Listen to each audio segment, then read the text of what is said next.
Watering hose. That's the new way I'm going to say it, like a cowboy. Okay, I needed a triangle. Hey, ding, ding, ding, ding, ding, ding, watering hose. That's all our brewery and restaurant partners. They've all been vetted by us. We've got a brand new one in Kissimmee. Is that what we call drinking now, vetting? Well, I mean, it's places that we like these places. And like. We vouch for these places, 100%. Like Breeze, Whiskey Bar and Lounge in Kissimmee. Yeah, that's in Kissimmee. If you're by or around Kissimmee, swing by Breeze, grab yourself a T&D pint glass. All the whiskey men have been telling me about this place. I'm not a whiskey guy. Yeah. But all the whiskey guys are like, damn, this place is classy. Now, let's talk about Will's Pub, Little Indies, Dirty Laundry. Great for shows, great for bingo, great for just popping in, having a drink. Little Indies, a little more intimate. You can get in there with a girl, chill out, have a craft cocktail. Super tasty, super delicious. Yep. Of course, Hourglass Brewery in Longwood. They also got their tap room in Orlando.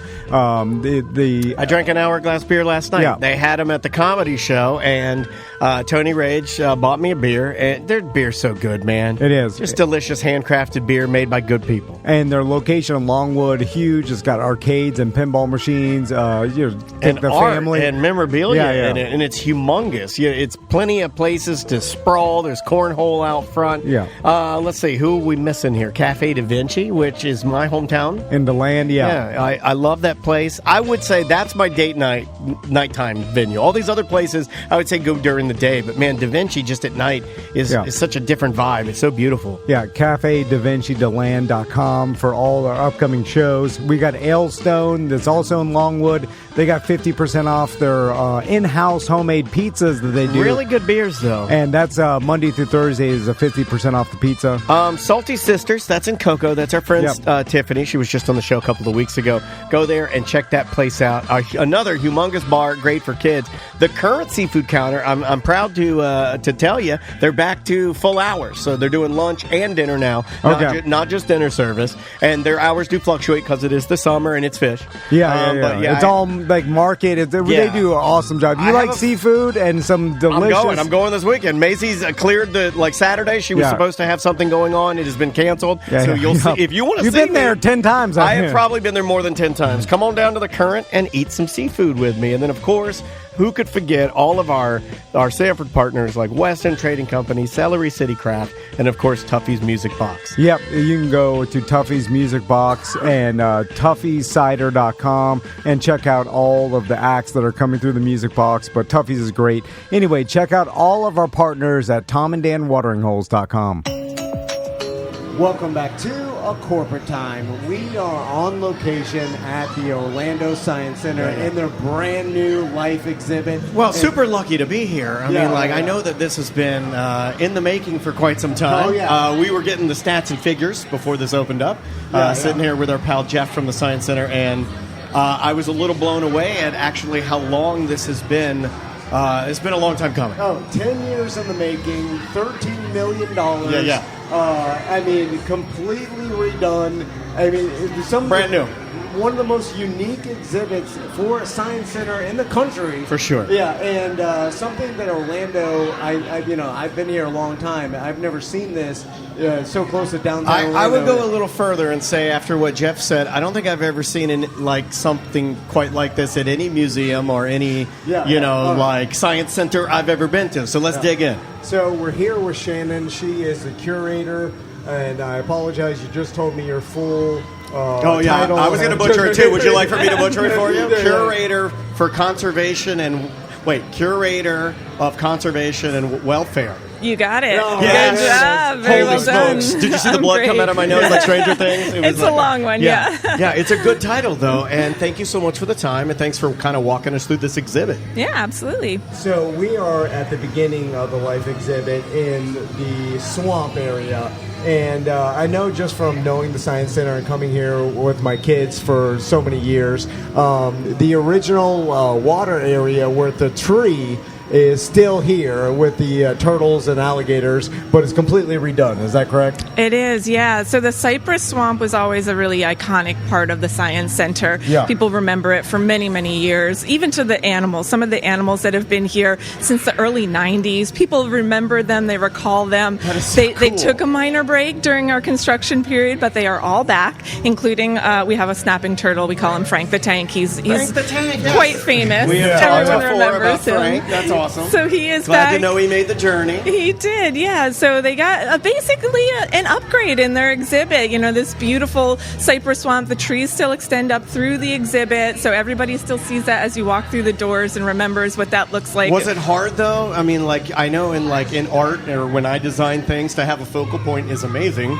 Yeah. But was it weird to kind of go like, all right, we got this thing, and because did it limit you at all, or was that a must? We got to have the tree. It's our kind of our thing. Yeah, no, I wouldn't say it limited us. It really gave us an exciting opportunity to redesign and revamp what was going to be best for the animals. Sure. So we had some basking spaces for the animals to sit and under their heat lamps and get that crucial UV. We were able to redesign that and provide more of those opportunities for the animals to give them some more choices. We've given them some substrates and places for them to dig and explore and lay their eggs if they choose to, And they were active if they this need to morning, do that. man. Like I'm looking at them right now. Turtles cruising across there. Little alligator guys like snapping and sunning.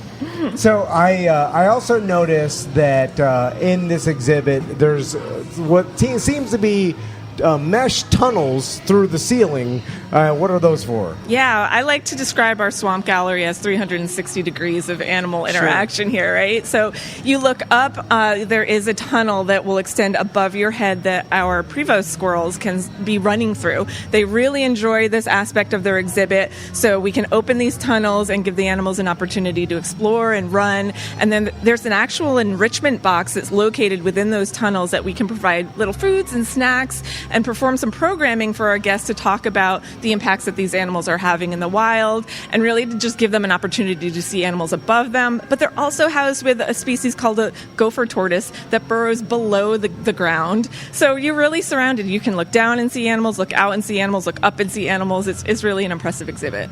So It's a lot to control, though. I mean, this is really, really cool. And there's 3 sections to this life exhibit. There's the swamp, there's the ocean, and there's the rainforest, correct? Correct. All right, so let's make our way into the ocean. I'm super curious to see this because this is essentially a huge aquarium, correct? Yeah, so as we descend, you can see we're actually going lower in the ground. There's multiple levels of floors throughout the exhibit. Goodness, y'all. So it gives you the feeling you're actually going underwater. You notice it's getting darker. There's a lot of fish motifs all throughout the exhibit. Even the gobo lighting is like staged to make you feel like you're under the sea, Yeah, Not to definitely. steal from, the phrase that's been said way too many times, but this is gorgeous. How big is this tank? So this is slightly under 11,000 gallons, a cylindrical tank that as you walk down this ramp, you're going to come face to face with a variety of native Florida species. So you're right in front of us right now, we have one of our little bonnet-head sharks Baby swimming shark. around. It is a baby shark, and we're not going to sing that song No, and get that not stuck at in all. our No, head. you'll get enough of that. I'm surrounded by children as well because this place is popping, man. Yeah. I'm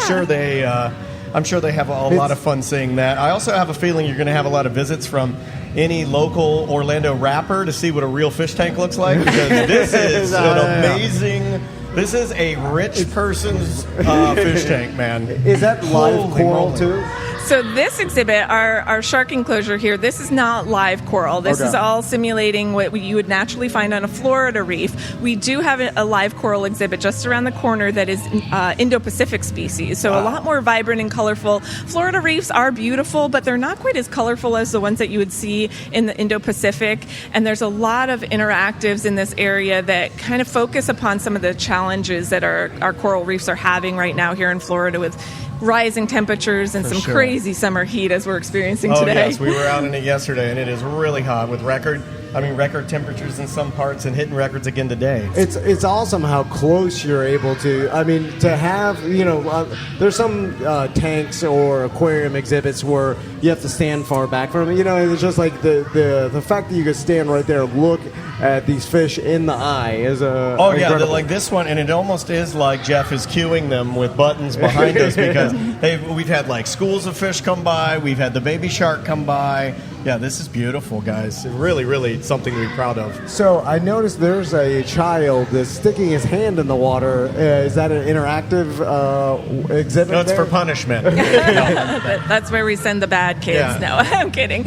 No, so this is our touch pool. So this is a place for the kids to really get hands-on, get their fingers wet, experience what some of these species feel like and look like. So this is actually specific to Indian River Lagoon. So again, we wanted to touch upon what you find right out in your back door. Sure, yeah. So you're going to see things like sea stars and cucumbers and cowrie snails and urchins and lobsters and crabs. You guys have always been so good at doing this. I remember when they put in the waterworks deal. Remember when they had all like the interactive like sensory type of play. I mean, it's super important for parents to get a hold of this sort of stuff to try and get their kids into science and into like conservation or into just like participating in things outside in Florida.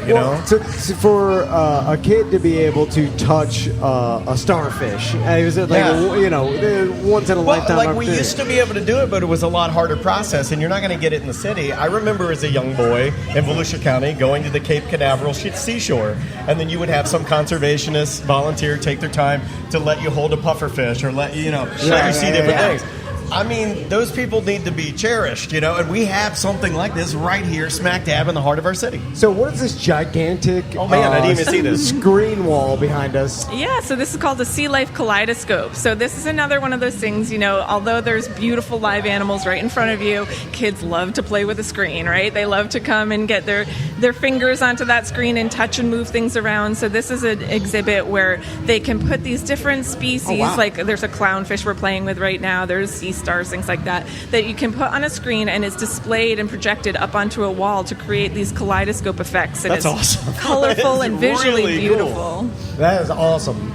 So if we make our way around over here, what are we going to find? Yeah, so this is where our live coral exhibit is. Okay. So these corals are all aquacultured corals, so they take some time to grow. So what you're going to see here is some rock work that has very small fragments of coral. So it takes many years for corals to grow. So what you're going to see is very small fragments. As this is a new exhibit, it takes a little bit of time for those to grow.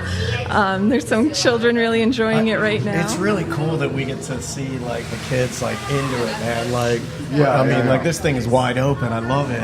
And what's cool about this is that this is going to grow as time goes by and change, and it'll be ever changing as the exhibit. 2 years from now, this coral is going to be way bigger and completely different, right? Absolutely, yeah. And that was one of the challenges about opening an exhibit like this, is it really needed to be a staged approach. Just the enormity of the animal collection is very large. So it took some time for us to bring in the animals, to do the introductions, and we still have more animals that are going through their quarantine process to be introduced still. So come back and you'll see something brand new every time. Again, to compliment you guys again, I think what's so interesting about this is how close the kids can get to the actual animals. I mean, like, it's unlike anything I've seen where you can literally sit on the ledge and you could be like nose to nose with an actual sea creature, This is dope. This is so cool. So Shannon, speaking of animals and the rainforest, which is the next portion of this exhibit, that's where you have the most amount of animals in there?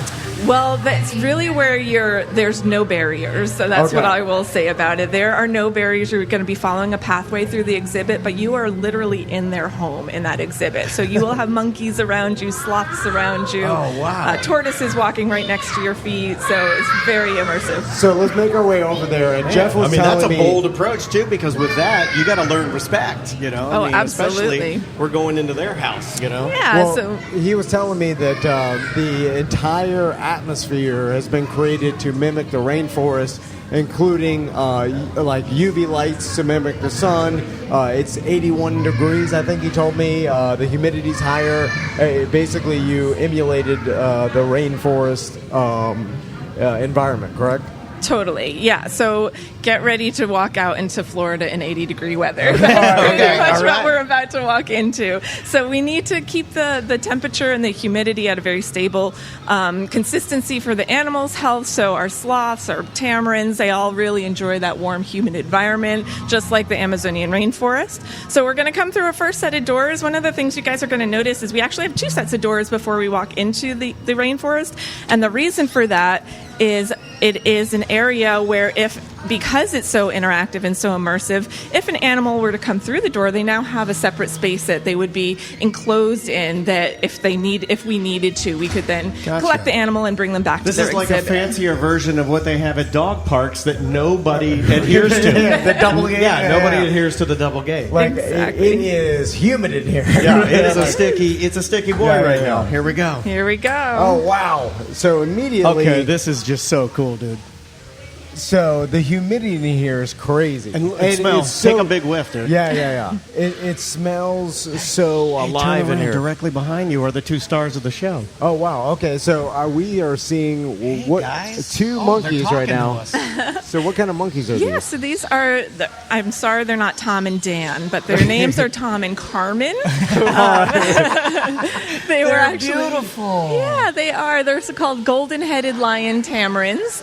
They are brothers, and they are definitely the more active participants. Tom and Carmen. Tom and Carmen, yeah. They're fighting a little bit. They're like, hey, come on, The we're two waking up brothers here. do. Hey, So Tom and Dan are here. Hey, get that out of your hair. Shannon, Look nice. what when you and Jeff were telling us that all the animals are completely free roaming in this room, I thought that there may be some sort of netting that You didn't see Tom just launched over to the tree in front of you, dude. Like I'm standing Where's that Carmen? 5 foot from this monkey, and there's nothing between us. Like it is sitting in a tree 5 feet away Hey, from T, me. And, yeah. I've never seen a monkey this close. I'm being serious with you, man. I've been to a lot of zoos. I've been to animal this, that, and the other thing. But I've never been like 4.5 feet from a beautiful orange and black Halloween monkey like that thing. And he's gorgeous. He's gorgeous. With his little tongue sticking out and his little food. Oh, he's going back to Carmen. And you have all real trees and plants in here. Correct. Now, there's some, obviously, trees for the monkeys to play in. Oh, that dude, are, check this tortoise out Oh, over wow. here. So what kind of tortoise is that? That's a red-footed tortoise. Okay. Yeah. So this tortoise is just literally walking 2 feet from the guests here. From a baby, and the baby's mind is being blown right now. That's a future scientist right now. No, I'm serious. That's how it happens, right? The baby sees the turtle, and it sees it, and then it has this, like, core memory that is being stamped into the baby's brain. Yeah. And the Well, next that's thing you know, the scientist that saves all the tortoises was the baby that went to the science center to Yeah, sit in yeah, their oh, exhibit. yeah. That's how it works. That's the goal, right? You know, we're really proud to be able to have this availability for some of our local community to come in. This is a little crazy. Yeah. You're This is a No. little crazy. It is amazing what you guys have created. I mean, the size of this habitat, how big it is, and the ability to temperature control Is it. that the sloth sleeping over there? That's Izzy, Okay. our two-toed sloth sleeping in a hammock right above us. I thought that was a pillow for the monkeys. Too. I thought that was a monkey pillow. So that is the sloth has gray hair. Yeah, so she's a two-toed sloth. There are several different species of sloths that you can see at different zoos and aquariums. We have a two-toed. Her name is Izzy, and what you're seeing right now is her typical day. They sleep 18 hours a day, Yes. so there are Sounds like those my wife. opportunities. Hey, Izzy the sloth. I'll bring you back some wine. Kidding. So Izzy the sloth, I like. Where is Izzy the sloth natural? I guess born environment. Yeah, so this species is specific to the Amazonian rainforest. Okay. The animal collection that we have acquired here really comes from a big variety of different places. We work with local government agencies such as Florida Fish and Wildlife to acquire some of the species. Many of them are acquired through what we call species survival programs from other zoos and aquariums. They're managed throughout the country for their genetics and basically advised on where they should be sent, who they should be breeding with, so that we can continue to grow their populations and educate people on so it's like the needs really of their species. regimented and dialed in to get Absolutely. the perfect home, the perfect place for this sloth or animal to go. I also noticed that we are being constantly dive bombed by exotic birds. This is nuts, dude. So there are live birds in here. Yeah, and they're that swooping fly down around? crazy. It's awesome. There are, yeah. Are you going to bring your mother-in-law here? She'll cry. Oh, I She'll know. cry. Yeah. She's a bird person. Oh, She's okay. going to cry. So this area of the Science Center, I remember this used to be like a kids area because it's 30 foot tall in here, right? It is. This was our old kids' town before we revamped it and moved our new kids' town upstairs. This is the space that occupied before. So we've taken that over and created this huge rainforest. So the birds have lots of space to fly. If you guys look at the glass, you're going to notice something interesting about the glass here. Looking through our gift shop, you can stand in our gift shop and look out over the canopy of the rainforest. But on the glass is that little dot pattern, and that's actually bird-safe glass, so that as the birds fly through here, they can see that pattern and they know that that's not a space that they can fly through.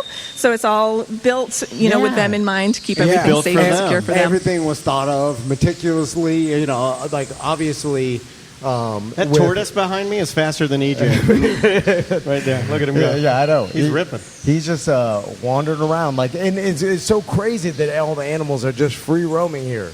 Yes, so the area is always monitored by one of our keepers so that we can make sure that it is a safe environment for everyone, because it is exciting. I mean, so many children come in here and they're not going to get the opportunity to go to the Amazon. This is way better to get to see the tortoise walk up to you. I mean, I didn't think that something that simple would matter, but it does. It matters. So I hear what sounds like a waterfall around the corner. Is that... did you guys build a waterfall in here? We sure did. Yeah, that's a 17-foot waterfall that flows down into a cichlid pond. So we have some cichlid species, which are a freshwater fish. They're very colorful and vibrant. And again, glass right there so the little ones can see it face to face. They don't have to climb up over anything to view them. They're coming face to face with all these different animals. Yeah, was the eye level deal kind of like when you do an exhibit or design something, you go back on it and go, okay, what do we have at eye level for the little guys? That's very important. Yeah. So every age group can really enjoy the space. You guys got some quality plants in here. I'm a plant guy. I'm just looking around. Yeah, I'll make sure he doesn't put any clippings in his pockets. You remember that Jurassic Park scene where the old man was like, we spared no expense? This is like Jurassic Park. This is very much like a safely done Jurassic Park, I feel like. The super awesome rare plants in here, birds flying around. Who's this little fast guy that's zipping around? So that one there is called a green honey creeper. This beautiful green bird. We have a lot of tanager species, yellow-hooded blackbirds, cardinals, big variety. Who's that guy? Because he is crazy fast. That looks like one of our tanagers up there. This is amazing. I mean, I'm blown away by this might be my favorite place to come and relax in Orlando. And so this, no wonder it took 2 years because it's funny because it looks like it took 2 years. I think because no one's seen anything like this, no one understood why it took so long.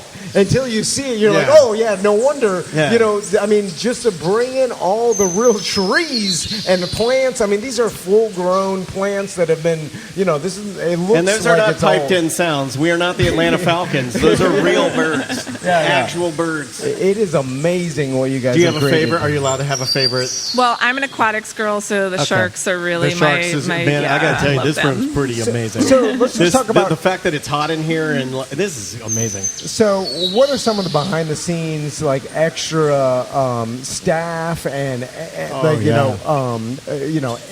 people to take care of the animals? I'm sure that's a whole new thing for the Science Center, right? Yeah, so we really had, because of the variety of species, we have everything from tarantulas to pythons to monkeys. Because of the variety of species that we have here, we really had to bring in a staff that had specific niches of experience and education to care for these animals. So we have leads over each of the galleries. We also have a behind the scenes area called our animal ambassador space, where we keep a variety of species that are not actually on exhibit, but that we do programming with throughout the day. So you might see a skunk come out and be, doing a little program with some kids, or our Burmese python. You just never know what we might be bringing out. Like a comedy club, right? It's like the comedy club stays put, and there's always great talent. But occasionally, we have some special guests passing through town that we want you to come out for one night only. This is really cool what you guys have done, man. You should be super duper proud of it. Yeah, it's awesome. And then I can't wait to bring May May to have this at the Science Center and to experience this, and then makes me proud of our city. And then all the other floors of the Science Center, so you have such a variety of things that you can bring your kids. You need to Get become a a member. membership. If you Jeez have Louise. kids, you have to become Well, a that's why member of the Science Center. I was going to give Jeff some dabs when we were talking about Kids Town. No, Yeah, Kids yeah. Town. That man, it was a rough go, touch and Yeah. go for the Dennis family without that place to go on a Saturday or Sunday. I don't know if I'd have made it, man. No, like yeah. it was rough. Yeah. We're going to the summertime, and you want to. It was 101 degrees beat the yesterday. heat. This even in here, climate controlled like the rainforest. Yeah. Even will with the be swamps is cooler nicer than outside. the Florida heat in a couple months. That should be your new billboard. Outside is going to Even be cooler 100. with the swamps. Yeah. Wasn't it 100 yesterday? It was crazy. It was. It's 101 today. Well, Shannon, is there anything else you want to tell us about this new exhibit, Life? And Yeah. again, OSC.org, become a member and bring your family here to experience this. This is something I've never seen in Orlando ever, or in any place. Well, we'd never I've gone think to of this zoos because there's no way we could handle this. Yeah, yeah. There's no way we could do anything like this. Are other places around the country starting to do this open interaction? You guys have to be one of the first. I've never seen this. We're one of the first science centers for sure. There are some big zoos across the country, up in Rhode Island specifically. I'm aware of one that has this kind of walkthrough exhibit. But for a science center where you're really going to be inundated with the information about the challenge of these species, what they're encompassing out in the wild, we really want to bring that science education aspect of what's happening in our natural world and to our local community. So the thing I'm most excited about is just after a long wait, finally getting to share this with our Not to community. dad out for you guys, but standing here and watching these other parents come through, and they're all playing this game where they're like, and it's more fun this way, right? You walk through and you just go, "Where are the animals?" Yeah. And, The kids are and then just the looking, kids yeah. they're just doing it. They're just like looking around every little bush, looking around every little. It's neat. This is really neat. I am super proud of Orlando and the Science Center Me because too. this is the quality We did of this. some You and I did this. Smithsonian. I feel like we can take full credit for this. Like it is the highest quality museum. Just the quality of this is unbelievable. I love saying, of course they're a partner of ours. Because we're as good as they are. No, Yeah. So again, you have to come check out this Life exhibit. It just opened. Come see it. It's ever changing because the trees will grow, the coral will grow, the animals will change, and that's the coolest thing about it. Is like every time you visit this place, it's a little bit different, which is completely awesome. Guys, Shannon, thank you so much for the time today. We Thank really do you. appreciate it. Yeah. Super duper pleasure. Yeah. Is there anything else we need to tell everybody? again, OSC.org. Become a member. Come check this place out, and we'll be right back. Welcome to Corporate Time with Tom and Dan. I'm Tom. I am Dan in the chat room saying I got super 90s Dan hair. Ross and Joel are here from Good Sauce with Ross and Joel. You need to get a new one of those. I Yeah, it put broke. new batteries in it. That's a- Hold on. that's It's a got hunk of short- Amazon hold junk. on. I just put... Oh, my God. Oh, it's dead. Last time we were here, that was way louder. It's dead. Yeah, It's yeah. dead. Everything It's dead. I've been ordering from Well, you're Amazon 5 has been episodes breaking. in, okay? And let's just say the quality's on the I'm decline. assuming No, that's because of us. No, Like, it's absolutely not. I guess this thing has been sucking batteries. It takes C batteries. In-house alarm. We got that. Wee.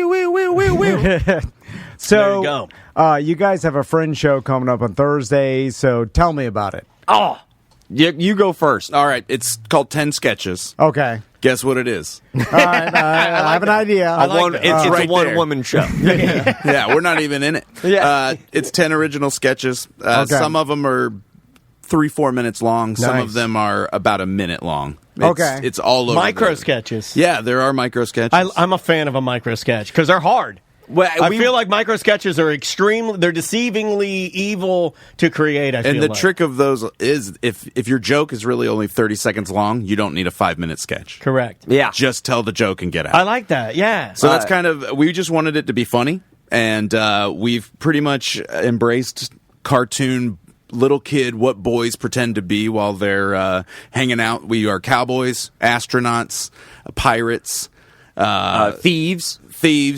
breaking into a house, an angel and a devil. We kind of there are a lot of tropes, a lot of familiar characters you'll see, but I like it's big also themes. kind of a robot chicken vibe. It's not safe for small ears. Okay, I like Young this. ears. Any ears that get offended? Sure. Oh, yeah. I feel like offendable ears. if you're going to Fringe, you either are not offended by anything or offended by everything. Nowhere in the middle. There are some That's people pretty that true. go, they're like, I'm going to see if Boner Jesus is here again. Like they go just... I'm ready to blog. Yeah. If anybody's ever seen my stand-up, which probably you haven't, but just a heads up, I really don't go that hard or that gross or it's not that blue or dirty. Political. Yeah. It's fun. It's fun. That's what I'm positive. That's what I'm shooting for. Fun, happy. With this Fringe show, and specifically this Fringe show, I think we earned every one of those moments that are traditionally going, oh my God, I can't believe they did that. I think we get away with every single risk that we go for. I like that. So let's analyze the word sketch to start with. So what is... Well, I know it's not a skit because when you say skit, I feel like that belittles it. Okay. And I know one thing about sketch, and that's my friends in sketch. When they go anywhere and talk to anybody about sketch, somebody calls it a skit. And I feel bad because I'm like, oh, they did it. I really wish we'd called it 10 skits. 10 skits is pretty funny. If we hadn't printed stuff, I would have been like, it's because different now. it's offensive a little bit, right? Like, Yeah, not to us, but we don't care about anything. me neither. Me neither. Right. What is the exact definition of a sketch? I mean, because if it's too long, I feel like it's a mini movie or a play. A long sketch is a play, right? Or how does that work? For me, my definition of a sketch is I heard this term. I'll introduce a new term to you. If a sketch has to have a game. What is the game that we're playing? What is the one thing that we're trying to complete? What is the objective of this game? One game, get on out. Beginning, middle, and end. If it has a game and it has a beginning, middle, and end, that's a sketch to me. Especially also with comedic, hopefully, opportunities riddled in between. My God, my life is a sketch. Whoa. So it might be a skit. Oh, you're right. It's very short. My dad died at 66, but I'm on track. A skit is shorter than a sketch. Is that what you call me, a skit? A skit is what you do at church to prove a Bible verse true. Okay. Well, I was in the puppet team. I was in the puppet team. were you? Oh, yeah. And handbells. Team? How many puppets? And handbells. Oh, we had a full set, double stage. Oh, man. Double tier. That sounds like a Fringe show I would love to go hate. Double tier Christian puppets. It was dope. That sounds like a metal band. Yeah. It was great. What if we remarketed this? Because we live in a society that loves mini videos, TikTok, and Reels. You do. I don't. What if you labeled it as a live reel? Right, you know what I'm saying? Like 10 live reels, live scrolling. Come see. Yeah, but you'd have to have a way for people to scroll to the next one on a scroll with Ross because I and feel Joel. like it's the control that brings people there. They like the reason control. you're addicted to it is because you can control it. If you were just forced to watch things that I like, you'd go crazy. You're saying we would look into the audience and everyone would just be waving their arms? Yeah. There'd have to be a way for you to for them to do that. You're onto something. That thought that you just had, we had back in December. And one reason why we went with 10 sketches. I had this thought in November. Before it was cool. Is exactly that. Is that we do live in a society in 2024 where attention spans are short. And it's scroll. I will be the first one to admit it. I sometimes get into an internet K-hole myself, and you just scroll, and next thing you know, 45 minutes later, you didn't learn anything. You laughed 3 times, and now you just had a screen in front of your face at 1 a.m. That thought is why we're going with 10 beginning, middle, and ends. My biggest complaint in theater is that it's kind of hard sometimes to understand exactly what's going on. Because there is no cuts. It's live. It's one take. If you daydream once, you may have missed introduction of a character. When the lights go off, it's a whole new slate. We got you. I understand when an audience member goes like, I'm confused. I don't think you get confused on this because there's 10 beginning, middle, and ends. Gotcha. And it's easy to digest, and then it's like, 10 different stories. Better, like... How do you pick like when you guys are writing this, you have to write like what, 40, 30, 50? There are a lot of sketches on the floor. Yeah. You nailed it. So you write a bunch, and then... Do you argue with each other? Because I know you're buddies, and I see like sort of the same dynamic that we have, you and I. Yeah. And we don't really argue a lot. In recent years, though, it's increased because we're failing. But that's what happens. That's what happens. When the business is being torn apart, then you tear each other apart. That's just facts. But do you guys, how hard is it to wrangle which ones you want? Who gets the call? Isn't it a straight 50-50? Do you each get 5? Like, what is the deal? Well, it's just not worth doing something you don't agree on because you're half the cast. We do the show together. Oh, yeah. We only do things we don't agree on. We're the unagreeable men. I think because we have such a friendly vibe, seriously, we have to maintain that. We have to do things that we both think are going to work, or else you're not going to get the setup you want for the punchline that you do. Because they don't believe in it. We kind of agree on all these things. There was, I would say that there's 2 moments, and the details are kind of boring, but there's 2 moments throughout this whole writing of the script where I think both of us looked at each other and went, I can't do that, you do it, and I can't do that, you do it. And then that was probably... we switched parts in one sketch. Nice. After a while, it wasn't working, and we were like... Why don't we read it the other way around? Let me do the business for one day. There was a... You can do it for the rest of the time. Real bad. There was a... It's pretty easy, actually. If you saw how easy it is, you'd be like, oh, my God. Mine's easier. Wait till I show you how easy mine is. You're just emailing somebody. You're like, hey, you want to pay this? Yeah. I just hit 2 buttons. Back and forth. The whole thing is easier than people think. One of the coolest moments, though, is when we had a draft. Because we had a dry erase board, and there is 40 sketches on there.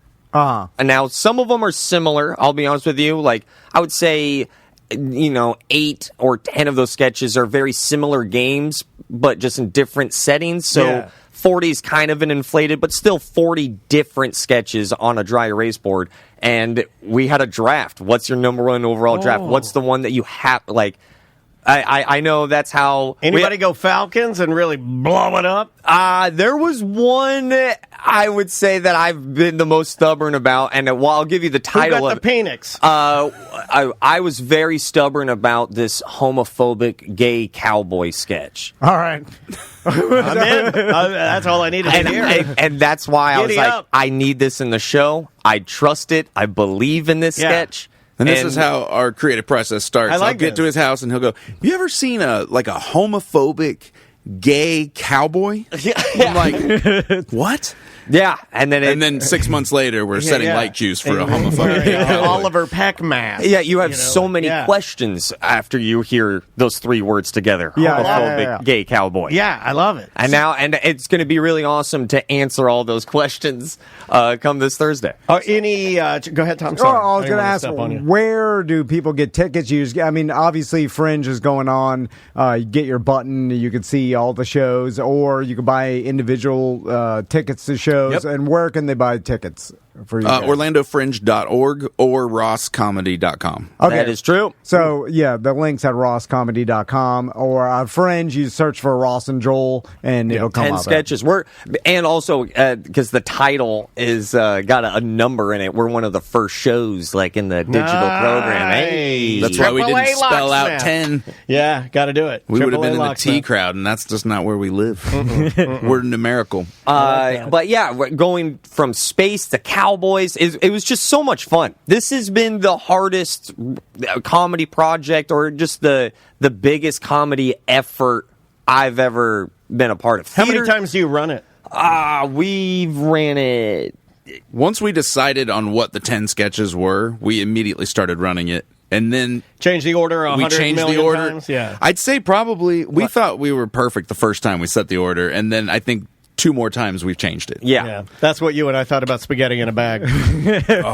And the order is so important. I didn't think the order was that important until I started really thinking about the dynamic, or just like the psychology of an audience. and what we're asking them to go through and listen and to digest, then all of a sudden I realized, wow, the order is incredibly important. Do you put a longer sketch next to a shorter sketch and a medium-sized sketch? We broke down the duration of each sketch, and that played a huge factor in the order of it. Yeah, I've never really thought as much about what the audience experience would be like, and maybe that's not a good thing, but as we have on this one, it's like, what would I want to see if I went to the Fringe? Sure. I just want to laugh. I don't want to think too hard about politics or any of those things, but you can tell me a dumb joke in a smart way. Yeah, and I like that. And I want to watch a little bit. I want to watch these middle-aged guys act like all these cartoon character people, and I love it. It's a fun time.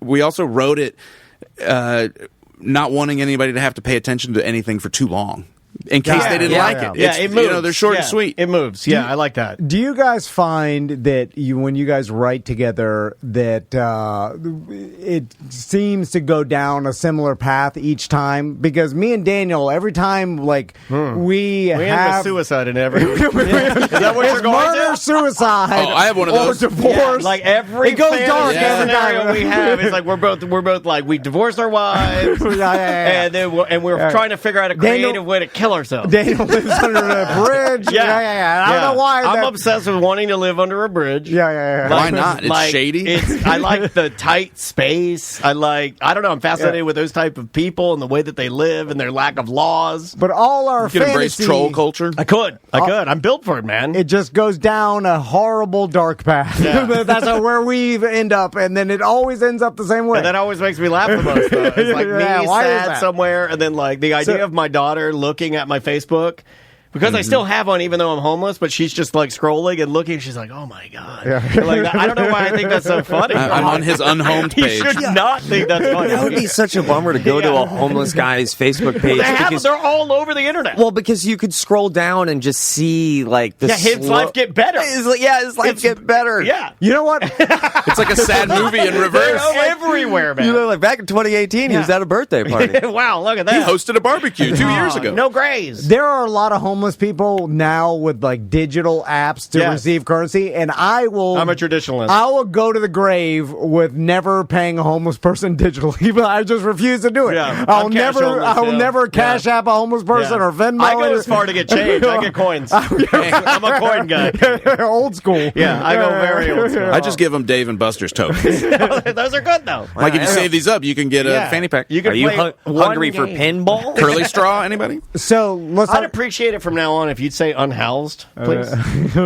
Oh yeah, that's something my wife and daughter have been trying to beat into my head. So I'd appreciate it if you do it too, please. Apparently, you can't say hobo on the way to the dance studio. No, they get mad at bum and hobo. No, I said hobo, and Maisie and Andrea were yelling. I was like, "Oh, hobo!" It's an unhoused bow. No, homeless is fine. God, no one. That's terrific. No one gets offended by bum either. Like my daughter and wife do not like hobo, and then my daughter's like, "What is a hobo?" And I was like, "It involves trains." Yeah, I love hobo. Hobo is so much fun. Yeah. Hobo, it implies you're an adventurer as well. Yeah, you are. It's not that you don't have a house, you too busy for one. My dad taught me about hobos with the very famous country music singer Boxcar Willie. Who had the persona of a hobo, and he'd sing a song, and I'd be like, "Why does that guy look homeless?" And my dad go, "He's a hobo." And I was like, "What is that?" And then he said it was homeless people that rode trains. And why? That was the definition for forever. I was like, all right. I never expect to learn when I come here, but always we've got a pretty big bucket of knowledge here, man. And why is your handkerchief filled with goods on a stick? No reason for yeah. You can carry that in your hand or on your belt loop. Well, I mean, no it's more dramatic, I feel like, hanging from the stick. How's Good Sauce going? So far, I think so good. Okay. It has been a wild, it's been crazy, for me at least, to crash course learning an entire different cosmos of information on the technical side. And then also can't forget about the artistic side, and also trying to make sure that we are having fun, entertaining conversations. It's been so much fun. Honestly, straight up, I think the last episode that we had, episode 4, I thought, there it is. That's our strive. It took 3 episodes, I think, for us to go, There it is. Yeah. It This takes really a while. sniffing out, and I still think it's going to take even longer. I understand that you call them 4 episodes and like, oh yeah, we're done. No, we're not. This is, I know. Wait till it gets bad again. Yeah, I know it's a marathon. It goes the other way. We're trying to keep it. I was explaining to Roz a little bit about you and I getting done with shows. We'll get done some days and we'll be like, oh, God, that's like 2016, 2017. Yeah. What are we doing here? What was that? It's been too cool, to be honest Nice, with you. man. It means too much that you guys have still offered that hour, and I look forward to the day that I could somehow repay you. I way. know that I don't have that Just answer. leave us alone. Oh, yeah. Yeah, but there will be a time that I will repay you both. Well, Oh, yeah. It'll be when me and Daniel show up at your house, destitute, divorced. I'm this close to Like, killing we- myself, and and you're like, don't do it, man. And we need to stay in your spare bedroom for a while. We'll do the podcast. We'll out of show your up, and I'm like, I'm a hobo. Yeah. And then you'll have that uncomfortable conversation with your wife in the kitchen where you're arguing. You're like, Well, they they're helped us back in 2024. Babe, they have to have the couch. They just let Like them a have whole the couch. family We'll were sleep hiding. under it like it's a bridge. And then your wife's like, well, how much Cozy under here. How much did they really help us? They just told us a couple things. No. I feel It was like- they didn't really No, do that I mean, this much. is all on the internet. Every single thing. Yeah. We in fact, could've- in some ways, better, less yeah. wordy, cuts to the chase. I feel like you're the kids that came over and you're like, hey, you want to smoke cigarettes? Yeah. Like, we could have just YouTubed how to start a podcast, and there's whole videos on it. Yeah, but we would have to come in here and thank these guys every couple of months. My wife getting involved with Good Sauce, being Yeah, like yeah. the sales manager, has been such a cool power couple Family business. dynamic that I was being Kinda straight hot, up. too, I think man. every husband and I think every wife walks into anything like that going like, "Are you scared? Are you what? How are we?" yeah. And then we've really conquered that. She's amazing. I walked home one day and there was music playing in my mother-in-law's suite. And all of a sudden I start smelling paint as I'm getting closer to my mom-in-law's suite. And then I look, my wife's been painting and she goes, I'm making a studio. What? That's what she's doing with her second trimester. I need a good wife. So you And guys she did. We recorded in it before we came here. So you First guys- episode in our She new studio. made you a studio while she's pregnant? and she made him a She's painting studio your and a studio baby. God, your wife's still asleep, and I haven't talked to my wife all week. It's a business trip. And she bought She's a still mad rug. about the unhomos. She bought the chairs, a couch. I mean, I'm gonna have to pay for that later. But what else, you know? Yeah. Now, not talking S, but you don't have a job. You could be painting. That's right. Yeah. He's busy thinking of jokes. But it was her Your idea. wife is pregnant. She wanted to do it. She wanted to do it. I am 100%. I'm joking. I knew what I was getting into when I'm like, yeah, my pregnant wife did all the work. She's a snowball. Once that thing goes down the hill, you won't stop it. Yeah, in she's fact, gonna get it going. It yeah. just keeps. She's a titan. Yeah, and it does turn out that when you're pregnant, you do have you actually have time for work. It's when you have the baby, no time for nothing. Everything will gone. stop after Yeah. that. That first, Especially, 3 years. I Really wasn't. gonna I be- mean, I had a lot of free time. I'm like, what do you need? What do you need? We should call the studio like the second trimester to always remember. And also the second trimester, that's a poetic title for anything. Yeah, and also month number 8 and call it a 9. doom She ain't gonna It want is. That's a rough one. Which one? Month 8 and 9 when you're Oh, pregnant. yeah. Like, it's. I feel That's for the hard. get this out of me time. Yeah, Yeah. Andrea was very she was very Rogan-y. Very red Rogan, very puffy, very red, very like she's on some sort of growth hormone. The moment that I'm told it feels awful. the moment she found out that she was pregnant, one of her first concerns was, oh God, pregnant, Florida summer, Yeah. third trimester. That's going to be, the calendar yeah, for yeah. 2024. And man, I'm starting to. God bless. I've learned so much about women. God, Did you go to the class? man? You go- I haven't gone to a class yet. I've gone He's to. still unlicensed. I'm still Okay, unlicensed. there's one at the Winnie Palmer that I went to, and then you'll look around and there'll be all these like mouth breathers in there, and you're like, oh my God, and they give you a fake baby and you're writing down, you'll look at, and it'll make you realize how dumb all the other dads are, and you'll be like, thank God my baby got me. Is that rude? Is that rude to say? But I felt that way. Like I looked around and I was like, "Oh my god, all these people are horrible. They're horrible." I've been speaking through the belly, right? Yeah, all of my conversations with my son so far have been like, oh, "You have no idea. We are so cool." I'm very confident talking to my. I guess, He's not hearing that. No, there's no reason. He doesn't believe it. You're talking to the wrong guy. Class, speaking to the belly. Just direct those over to the emotional guy, please. I like that those. does nothing. Yeah, I'm into those. I talk to my dog. Have I given you the don't look at it speech yet? Yes. Oh, okay, all right. What's your stance on that? What's your stance? Yeah. Don't look at your kids? Well, no. The birth. Just don't look at the birth. There's I don't know if I got that in me. At first, I thought for sure I got Dion, that. got that dog. I thought for sure. I was like, "There's no way I'm What's not to going to gain? look." Like what? That's what. Yeah, there's nothing to gain. There's you only can lose, Joel. I did it. I did it. Look at me. I want to live under a bridge. Like, what did it do to me? Nothing. Just why have that image burned into your brain? I got bullied into doing it by a Spanish real woman doctor who was drop dead gorgeous, and she bullied me into doing it. There's no magic. I was like, "Oh yeah, I'm tough. I can do it," and I did it. And I was like, "Oh wow!" And it changed my entire life. It's only atrocity. Yeah. There's I'm no a magic. different man now. It's like doing ayahuasca. I'm a completely different human being. My personality's different. Now, I haven't seen it live, but I did see the video in high school. Same thing. It's exactly the same.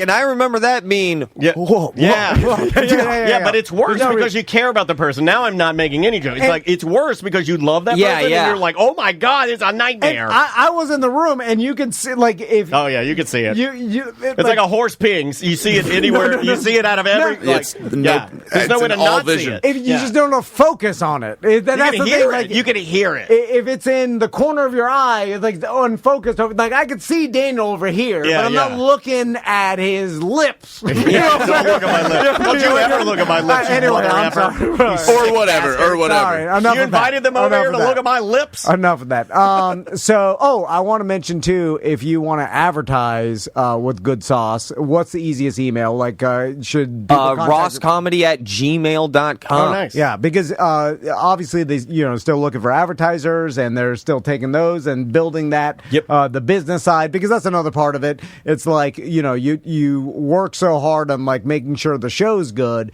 and then you're like, well, I need to make a living as well. It is serious. And so that's the thing I never thought we talk about the oversaturation of like how many podcasts. Great. Now the chat room's making fun of all of us have white people lips. They say we have gross, disgusting white people lips. Yeah, they're not wrong. Yeah, I'll own that. They're thin bird lips. None of us are known for our lips. No, it's true. No, you know what? I'm with Joel. I'll take that. You could get some injections, and we can get some big, thick. You guys want to get all? Are you saying that the chat is inspiring us to all get plastic surgery? You could do that. I think we should. That's the crossover Orlando needs. Sauce and Tom and Dan. We lip it up, man. Big, thick lips. It's a big event. Okay. Well, we'll get 8 peeps. We'll do an 8-lip trip. Oh, I love that. So the pod that with how many podcasts are out there now that don't make money, and then just like most of them do show because a lot of celebrities do podcasts that they don't monetize. They just do it to help because they're so big. They just do it to help their brand or whatever. Sure. But with that, I didn't foresee people doing podcasts and putting out content to not monetize it. Yeah, there's a lot of people that do that. But that has caused a saturation that even more of now every single celebrity, even with I'm now seeing clips of people's podcasts of everybody who's involved in the Tom Brady roast, talking about the aftermath, the after party, people are claiming that Tom Brady was legitimately mad that they made fun of Kraft and that wasn't planned, which I was like, because they I don't believe anything anymore, man. I think everything's planned. Although these guys could talk about it now, right? Unless they signed NDAs with Netflix or something. I just think entertainment's just entertainment. I leave it there. I'm like, that's fake. It's got to be fake. But this is a new. I feel that, but I also kind of think that this is a new era of media, and the pendulum has kind of swung back. All of a sudden, if you watch that Tom Brady roast and tell me it didn't feel like, oh my God, wait a second, I think the 90s came back for a little. Yeah, oh, yeah. All of a sudden, it felt like, whoa, Jerry Springer. I will say my dad in heaven, I heard him laugh one time very loud. Like, that content was very not 2017. It was very... I was surprised with how hard it went. Hard. Oh, yeah. It went hard. Not for it to just go that hard, but everyone celebrated. Yeah, and you didn't see any backlash. You didn't see any people, and I think that is, people are like, well, now... It kind of felt like I was watching something I shouldn't have been seeing. Right? And I that's think their niche now. The other thing I would lump onto what you're saying is that it was live. And I think we're underestimating the fact that just saying that to me, I'm such a mark for this sort of stuff, to use a wrestling term or whatever, but like if you say it's live, even if it's not, but if it is, I don't know, I get excited about it. Yeah. I love theater. Theater's the best to me because it's the ultimate mistakes. Like, it's like, that is live. Yeah. Man, these guys, like, when you go and see their show at Fringe, there is a possibility that they flub something and have to work quick on their feet. Oh, we talked about that. That's what makes it great. We're known for the videos. Those are heavily edited. Sure. We shoot tons of jokes that we don't put in the videos, and we just sit there for days afterwards and cut joke, make it faster, whatever. Really fun. It's actually frustrating when something that was so funny doesn't make the cut, or you can't get it in there somehow. We've got an epic amount of bloopers, but for the Fringe show, like you said, we have to do all 10 sketches in one take. Yeah, that's it. So, and it's fun, and we can, and we do, but it's different because you're making sure you get it right. I think that's why you like it. It's kind of like what you're doing with your triathlon. It's like it's a feat. You have to practice it. You can't just BS it. You can't go up there and do, hey, here's our 10 sketches with all it. It has to be. You have to practice it and execute it. Well, my triathlon is way more impressive. Let's wait till you do it. That is fair. Once you've done it, you can. And you can buy tickets for that. No, I'm joking. Just hope that the triathlon isn't as funny. It feels kind of like a new era of entertainment from 2020 to present. Yeah. Post-COVID, it feels true. When athletes started getting a podcast and being that honest and going like, oh my God, we're finding out who these people really are. Well, if you look back, okay, so let's analyze like what we've seen because we're all old enough. We saw it all happen, right? So it's like always taking shots at me. We went from the 90s where you had everybody was watching network TV and cable TV, destroying, and then listening to the same radio stations. There's no internet or social media, and then we go into the internet age, and everybody's fighting, and all of a sudden now you're able to see what your pop thinks and your Uncle Randy thinks, and politically, and everybody's like, oh, they're all fighting each other, being like, what the hell? Like, I can't believe people think like this because they all weren't talking to each other before because everybody just talked to their friends and family in their neighborhoods. Well, right? Not just that, but in 90s, select few had platforms. Yeah, exactly. Right. Now everyone was given a platform. So then, as we flesh out social media, it seems like, okay, Facebook has fallen into where either everybody's blocked the people or unfollowed the people they don't want to hear from, or got into groups of like-minded people, and that's where they feel like... The only thing I've blocked lately are those AI-generated crochet pictures of grandmas. You guys getting those? What? Never mind. And then like these unattainable crocheting monstrosities, and these grandmas holding them up, and I'm like, they're fake. This is when it's impossible. It's AI generated. No human can. You were talking about like in Facebook, you're blocking, you have your selective groups and all of that. I think it's even like spicier. This is when I get my tinfoil hat. I think your phone knows the things you don't like, and then it just now it's choosing your algorithm because you just went right over that. I got you, note taken, and the algorithm is only showing you like skits and TikTok videos and reels that you find funny. That's the third time. A reel is a skit. He'll throw it in there low key. Hold on, just to really knock your pee-pee. I use the right verbiage. A reel in a TikTok video is a skit, not a sketch, right? It can be, but I feel like it's more of a skit than a sketch. I was just making a joke. But I don't know. You're taking it too far, buddy. You should have called it Sketchy Skitches. Sketchy sketches with the lip boys. And I feel like now in 2024, everybody is in the groups that they want to be, is listening and consuming information. We do what we want to be, say what we want to say. From like-minded people, and choosing the things that they want to watch on demand, right? And now we're kind of back in the 90s where everybody's just hanging out with like-minded people and their friends and family. Just digitally. It's digitally 90s. We're in the digital 90s now. Worked it out. Where we're now in our own bubbles. We're all consuming only things that we want to. We all watch and listen to the podcasts we want to watch and people we want to hear. Like, no one's listening to anything that we don't want, right? No one's like going and listening to like a different political. It's a joke. I'm Don't on him right there. I'm joking on him. Right, it's the digital 90s. I think it's a little bit more even personal than that, because that's if you want that out of social media. Some people, you're right, yeah. Like they only Facebook Marketplace. They only scroll Venmo. I don't know. It's all whatever you want out of it. I do think though that social media is like hacking into us. That's why, like I said, this is where I get a little tinfoily real quick. No, for sure. I agree with you. The ability to the algorithm that everybody has now and is building on the internet, right? And that's what we're building a marketing algorithm so that people get, because everybody's like scared that they have my information, they know everything I do, but they're using that just to market some Chinese garbage. Like that's all they're doing. I'm your guy, and that's why like the NFL is going to be streaming only soon, and everything's going to be streaming only, because once everything is streaming, then they know everything about you. They know your exact age, what you're into, what you like. They know when you turn on the streams, which is probably most important, right? Like when are they active? When are they on? But even more importantly than that, like this guy is into running and triathlons. We're going to market that stuff to him. But this guy is into pickleball, and he likes to go out on his boat. And we're just going to market that, because that, knowing all the information about a customer to market to, is what all the corporations want. Have you ever had it be wrong about you? Like, really wrong? It's never wrong, Joel. Even if you think it is, it knows more than you. My Instagram thinks I live in Houston. Oh, that wrong. It markets only Houston-based events to me and T-shirts that make me not look as fat. Hold on. Those I'll accept. The belly pouch.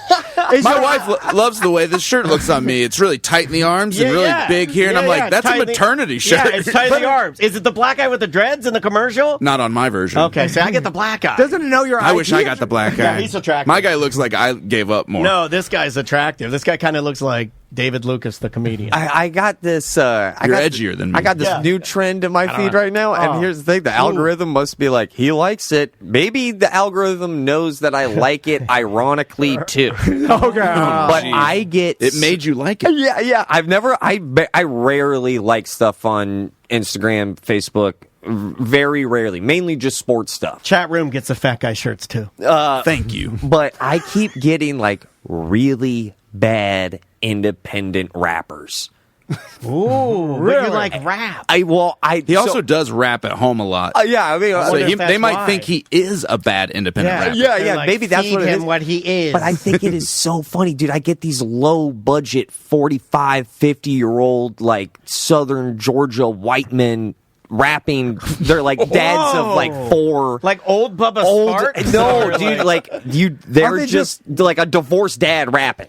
And he's just rapping in his little makeshift studio, or rapping into his AirPods? Please, I really hope I'm not shooting in the dark here. I really hope. Chat, please tell me I'm not crazy here. We'll find some of these. So tell me if you guys get these sponsored ads. They are this is what it is. It's they recorded a song, and then they record themselves like in front of a lake, and then they just perform over the song that they recorded. A lot of people in the chat room get these, yes. These one guy shirts. says, one guy, Jackal says, I feel personally attacked. It is so... I think he's one of the rappers. Jackal the rapper? Jackal rapper. Little Jackal? Yeah. I think I like them ironically, if I'm being straight up, but I still enjoy them. I enjoy knowing that these people are just straight laying bars. It's kind of like me. I have it, and I put it on my feed, and if you follow me, you've seen it. But it's that he was a celebrity at one time, and he's still a celebrity now. But I say he was a celebrity one time because his star it's crested. Like his name is Johnny Dark, and he sings like songs, and I just put his songs up. But he's just an old man that sings songs. That's all he does. But here's what's great about him.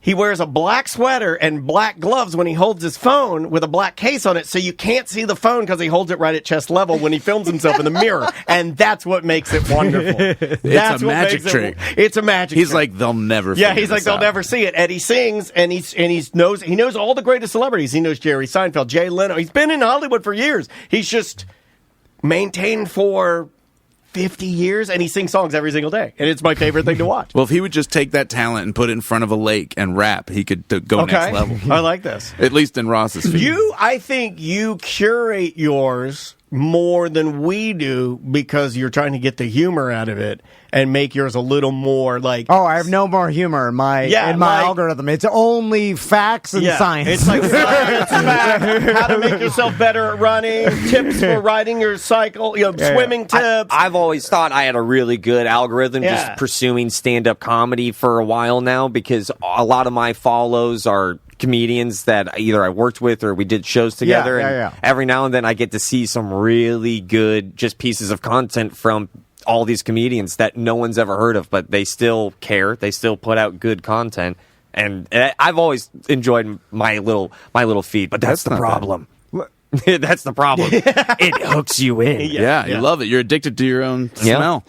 Okay, let's... you smell yourself, boy! I had a coach that used to say that. Let's end with this. Let's talk about stealing from other people because... Ooh, who we're going to rob? Well, no, I found that often... Let's roll Jim Colbert. I feel like I could push him over and grab what's in his pockets. I'll scroll like TikTok, and then someone will come up with some sort of topic or something, and then I'm like, oh, I'm going to steal that and do the exact same thing. It's rampant. And then it doesn't matter anymore. No, it doesn't because matter anymore. There's so much. It's tough. I saw a kid doing a full set of like really famous Eddie Murphy comedy. I'm like, that's 50 years old, but he was doing it like it was his. He wasn't doing it as Eddie Murphy. I'm like, I know those jokes. Yeah, and there's that's really funny. Those jokes are forever old, but. Yeah, I'd watch. That's a Friends show right there.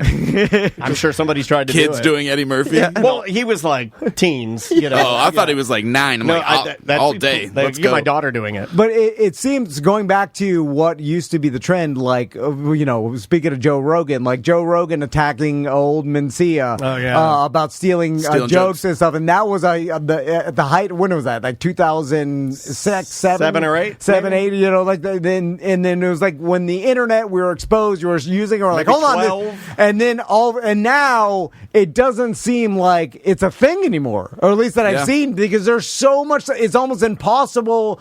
There's people doing. It only matters if you get big enough, right? Like I think you could be an almost like a mid-level successful comedian, actively stealing jokes from people and just blend yourself into the digital universe. And then if you did get big enough, somebody would find you and pop you, and then it would ruin you. But it would be up to you to like ride it out. But would they ruin you? Because I feel like everybody's borrowing from everybody, and then it's just they'd only ruin you within that. If you like how you if you have no like integrity, then I guess it doesn't matter. It is a forever conversation. I think that conversation will always last in entertainment, and it's definitely ramped up more. Everything you just said, spot on. Stealing is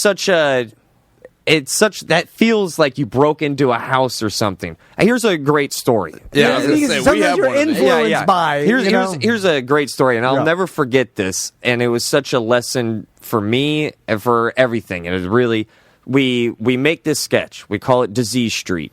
I'm COVID-19. I am moving into a neighborhood that's all diseases. Okay, right. I like He's the Spanish flu. That was his next door neighbor, the Spanish flu. Can I be AIDS? Yeah. Because AIDS, you can survive AIDS now. You're not skinny enough. You already are, Tom. I got the juice. We had the herpes, we had the Black Plague, right? We posted, And I'm HPV. it rips. It does really, really well on TikTok. This is during COVID, too. Okay, yeah, all right. Months go by. All of a sudden, it's a Saturday night. My phone blows up. And all of a sudden, people are going like, yo, SNL took your sketch. And I'm thinking, there's no way SNL took the sketch. I go ahead, I watch the sketch. And I'm like, oh, my God, there's COVID-19 wearing my same exact costume. There's Mr. and Mrs. Herpes. There is a Spanish flu, I think, but it was an old Spanish woman. It was enough that everybody was kind of like, that is... Now, did they steal that? That's a completely different sketch than they did. They took it and went a wildly different direction. And I remember being really upset still, like, oh my God, how the hell did they even find this? Yeah. It was because my friend submitted to an NBC writing packet and used that sketch. It was Christoph who helped me write that sketch. We all worked together on that. Yeah. And he submitted that. Then that's how they would end up seeing this sketch. But here's the punchline to this story. I got pissed. I got all pissy. And I was like, I can't believe Saturday Night Live did that. And I made a video. And I was like, you guys want to see some crazy-ass stuff? I go ahead. I say what I just told you. And the first comment was, is somebody going to tell him that Chappelle did it first? So Chappelle had, I believe, some sort of sickness neighborhood thing back on Chappelle's show. Okay, yeah. You see where I'm getting at? Is that it's such They stole our idea that we stole. Oh, yeah. Everything. And then Chappelle had the balls to use a time machine. It is so... I had no idea. Every idea, it's your... In my mind, my creative mind is that, like, there are comedians making Chick-fil-A jokes, but I'm curious about what my Chick-fil-A joke is. Of course, yeah. And then always walking that balance and that plank. Where I think it gets unbelievably dirty is stealing stand-up material and getting it down to cadence, tone, and most importantly, the thought itself. Clever thoughts, those are hard to come by. For someone to walk up to any of my act and go, oh, that clever thought, it sounds crazy, but it took a week to think of because the radar didn't pick up on that thought. Those are gems. When stand-up and cadence and beats and punchlines get stolen, that's when it gets absolutely dirty. But when I saw that comment, it made me realize, like, I need to redefine what I think entertainment is and what that definition of stealing is. Because I don't want to be butthurt over every idea that I think of and someone goes, I have a weed joke. Yeah. And we're all influenced by different things. Like, you were like, I had no idea that, and quote unquote stole it. You may have been influenced by that thought, and that's how all human brains work. You know what I'm saying? Everybody's influenced by society, so we're all coming up with similar things at all times. Like, I can't get out of my brain the fact that you said Chick-fil-A, and all I can think about is when they used to put the pickles in the little cup if you wanted extra pickles, and now they put it back on the sandwich. Why? Why did you change it? Also, it's a good sign. That's your new bit. I thought something was funny enough, and so did professionals at SNL. So I'm on the same wavelength, right? It is a positive. So that means I can think of something else that they would think is the caliber of comedy that they should be on SNL. So and I know we're up against the clock, but I know, like, our sketches. We had a video snap at the end of last year, and then all of a sudden a new trend started happening. Is this stealing? People have pages that they grab the audio of sketches and then put a cartoon to it, animate it, without our permission or anything, but it's almost encouraged right now on the internet. Hey, use the audio, do your own version of it. We don't get any payment when someone grabs our and that's the clever thought that It's audio. Good day. And honestly, it's awesome. Like I found it and I was like, Ross, look at this. We're cartoons. Yeah. It's more exposure. Yeah, but, sure. But then I looked at their numbers and I was like, oh, whoa, man, that's a millions. Yeah. And then that's a million. It's that's a lot of people. I think we're in the middle of almost puberty when it comes to this topic. Sure. I don't think we know yet, and I'm still learning because I couldn't believe that. I'm like, oh my God, they're profiting off of the clever thought of that script that we took 2 to 3 days to come together and go, oh yeah, that's good. I'm surprised you didn't get any reaction videos where they took just purely one guy who has a charismatic personality, or Riz, and he just starts watching your videos. A Riz master? A Rizzler. Oh. And he's just reacting to what you're doing, and then like he's blowing up billions of views just reacting to your great comedy. All I know is that I feel confident that I was put on this planet to make stuff to the best of my abilities to, as a team, making something together. That's the best high is so good. So that's all I'm going to keep doing. And if people use the audio for it, it's my honor. Yeah. I've heard. Chat room says, joke stolen on the go, just call Mo. Yeah. Call Mo out there, because I know we share some That's love. fair. Mo. He'll figure it out. Also, I've heard heroin and cocaine is the best high. I heard that, There's no better than that. Yeah. No, Tiny bit of fentanyl. Was that from your marathon training? Want to run real fast? Yeah, Good Sauce with Ross and Joel on Wednesdays at 8 on Real Radio, and you can download the podcast. All platforms. Spotify is where I get it. God, man, you guys have helped me out so much. No problem. And there's Friend Show. Get your tickets. Yeah, it starts this Thursday, and there's multiple Friend shows, so grab your tickets. Ross, Joel, thank you love very you much, guys. man. Thank you for being so here. mutual. Yes. It's Thank so you. mutual. All right, y'all. We'll be right back. Welcome back to A Corporate Time from the Orange County Regional History Center. We've got Scotty, Joni, and Travis here. How you guys doing? Hey there. I Thanks feel for like we having should us. have said Travisy. Yeah. Scotty, Joni, and Travisy. Like just to, So before we talk about the '94 World Cup, and that was in Orlando, because that's we're going to talk about the exhibit. I mean, like, I graduated high school in 1994. I was a soccer player in Central Florida. I played for multiple club teams. We got tickets to go and participate. I had a shirt.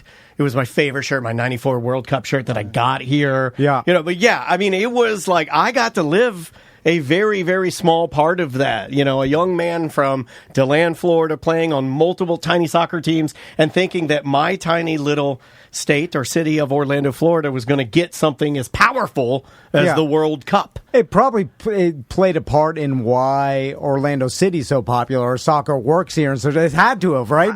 People's core memories of '94 the World Cup. It's funny you say that, and you say it had to have, right? But when we were trying to get in 2015, when you and I were standing on the stage announcing to everybody that we were getting an MLS franchise, we definitely said, "Oh, it absolutely is playing it." Everybody was saying it. It had to have something to do with it. So should we dig in a little bit? Well, before we talk about that, Scotty was telling me about the third Thursday at the History Center has now come back, and of course, Joni's going to be speaking this Thursday coming up about this particular exhibit in the World Cup. But Scotty, so tell us about everything going on third Thursday. Sure. Well, thanks to the support of City Arts in the Downtown Arts District and United Arts, third Thursday is ramping up. We have for a while been open on third Thursdays and late, I should say, 5 to 8, and that's been free admission.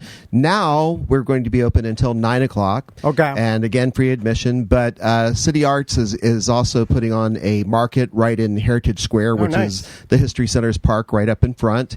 And a portion of Magnolia Avenue is going to be blocked off. There's going to be live music, vendors, art activations, and then City Arts always monthly on third Thursday has an art opening, and if you've never been, you must go. It's in the Rogers Building, historic building, and it's always stellar art, and I'm constantly amazed at how talented the people are who are in this town.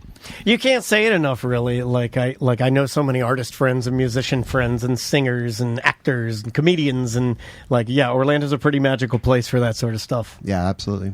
Well, let's dive into the exhibit. Yeah. I know this exhibit started April 20th and is going to June 9th. And June 30th. There's a rumor.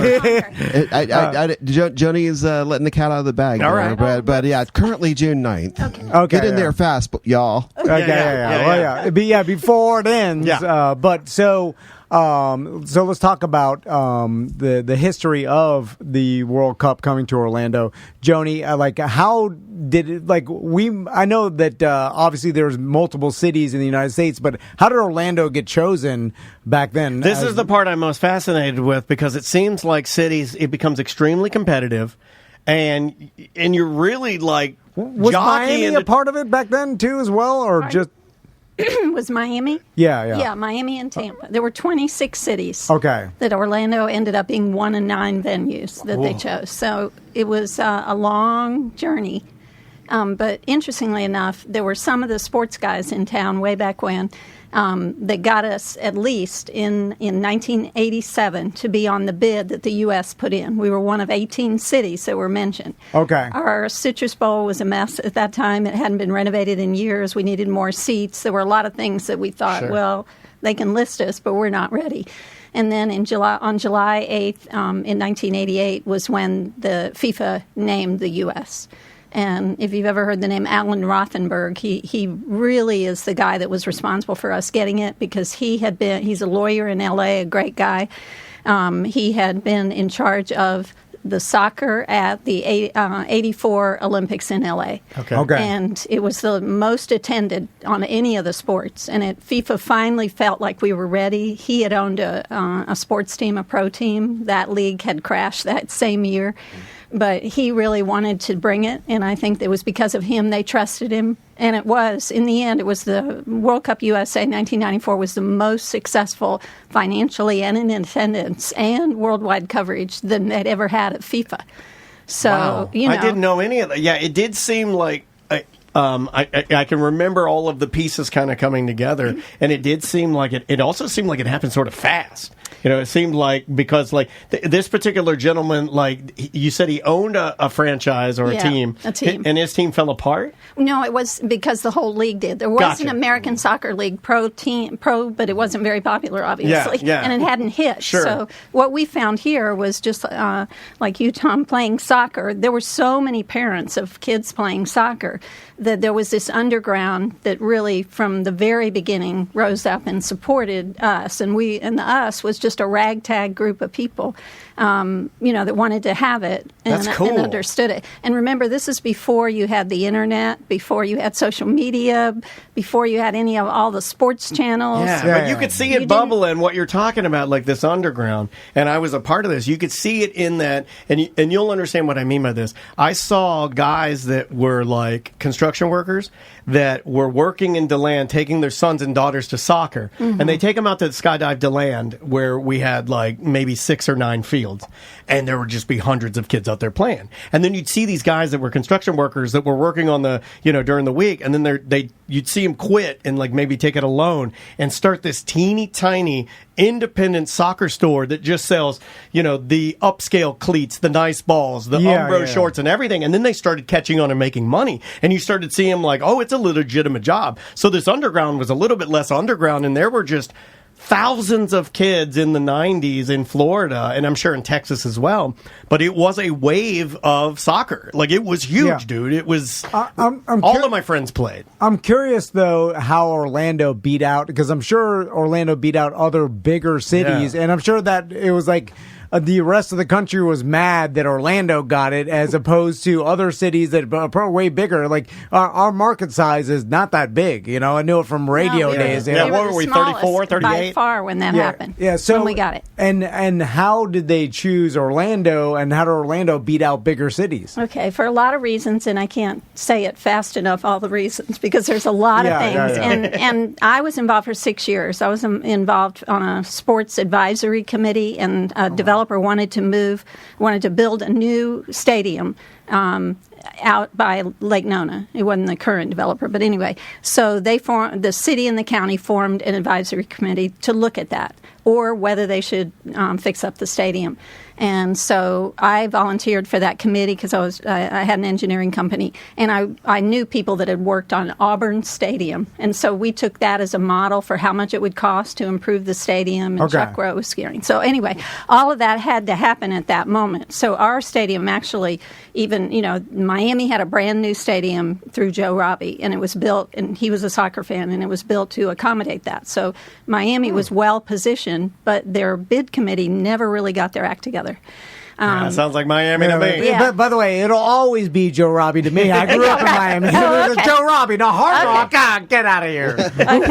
Land Shark. It's not even real. Land Shark was my favorite. Anytime you can get a Joe Land Shark Robbie. beer, and I tell my wife, if you squint and look way high, you could see Miami Sound Machine at the top playing the conga. And here it'll always be the Citrus Bowl and always be TD Waterhouse. TD Waterhouse. I still call the Kia Center the TD. I know. I do too. Yeah. So all of this, when it was unfolding, and they announced that we were going to get the games, and literally the process for selecting me as the chair on both the bid and the host committee was that I volunteered. Remember, these are the guys it was the good old guys on the committee. We're all football fans, I'm and sure. not soccer, football. Yeah. So I anyway, had no idea, especially at 94. You kidding? right. Yeah. So they had a guy that was coming. He was the president of the U.S. Soccer Federation to town, and he went to each of the cities that had been listed in that first bid. And so I had to put together an event. No, I didn't have any money to do it or anything. And I just started asking. And a lot of people came forward that then stayed on for the next 6 years as volunteers. They just showed up. So that was a piece of it. We just had, when you say, how did we get it? People that live here tend to think of Orlando as a small, place next to the huge tourism places. Yeah. And basically, we put together a coalition, and it wasn't easy. It was a lot of hard work. But to make every segment of our community come together and understand what it was going to be, understand what it was really going to do for the community, and it just grew. And so World Cup USA saw that along the way. And, the arena actually opened up in 1991, right in the midst. I got to know Pat Williams on speaking tours all over, talking about it. But so there was that kind of bubbling up of people that really wanted to be major league and weren't. And then, it was interesting because the tourism industry at that time, remember, you couldn't Google World Cup and find out what it was. And so most people didn't know what it was. And there, at one point they just said, when is this going to be? And we said the summer. And they said, we don't need the business. So we began. How funny is that? We don't need the business. Yeah. Oh my God. We've heard that so many times. And I'm That's like, what always need the business. Exactly. If you don't need it, shut her down. Exactly. What are you doing if you don't need it? Right. And so eventually the watching crowd of the whole World Cup was 32 billion people, and 3.2 billion were said to tune into Orlando. And we had 5 matches, that had great countries. We had Ireland and the Dutch, Belgium, Mexico, and Morocco. So it was just a really gigantic markets with hundreds of millions of people. Like, it's so funny how short-sighted it is. And Joni, you must laugh thinking about people are like, well, what do we need this for? It's like, the whole world looking at Orlando is good for every single person here, every business here. Exactly. The amount of marketing this will give Central Florida will be astronomical. The billions of dollars will think and it's funny, like, we don't need it. We don't need the business. We're like, it's crazy. I remember we had a guy come to our soccer team. We should be paying whatever, millions of dollars to have this here. Yeah, without a doubt. We had a guy come to it must have been somebody, I don't know who from from FIFA came to our team, and we did a big ticket buy of the whole, all of our teams, and we all went. It was great, man. That's cool. Yeah, to have something like that, in our city, it was so cool. And I'm sure one of the determining factors too is they looked at the international travelers will have something to do in Orlando because of Disney World and the parks, beaches, and things, so it is advantageous for FIFA and everybody traveling to, those guests will have things to do. So I'm sure that was part of it too. Well, Alan Rothenberg used to tell me after we got it and everything, and there's a lot of stories that lead up to all this, but the city leaders, it took them a while to get to it. Bill Frederick wasn't a sports guy, but he had gone along with doing the arena, or we wouldn't have had that first arena or the Magic. Right. So he was our hero. But he didn't. He was kind of like telling me, I don't know. And then he went to Europe for a business trip, and I think they were trying to get more airlines to fly into the airport, yada, yada. And while he was there, they had the European Championship, and he couldn't get a taxi. Nobody was doing anything. It was like you were sitting there, the waiters weren't waiting you, and he realized then how big it was, and he came back and started being a fan. It's the end of the EPL season right now. I'm an Arsenal supporter. There's big games going on. This is going to shut down. It's funny because we take for granted the fact that we can, like, if someone tells us something we've never heard of, which happens a lot, right?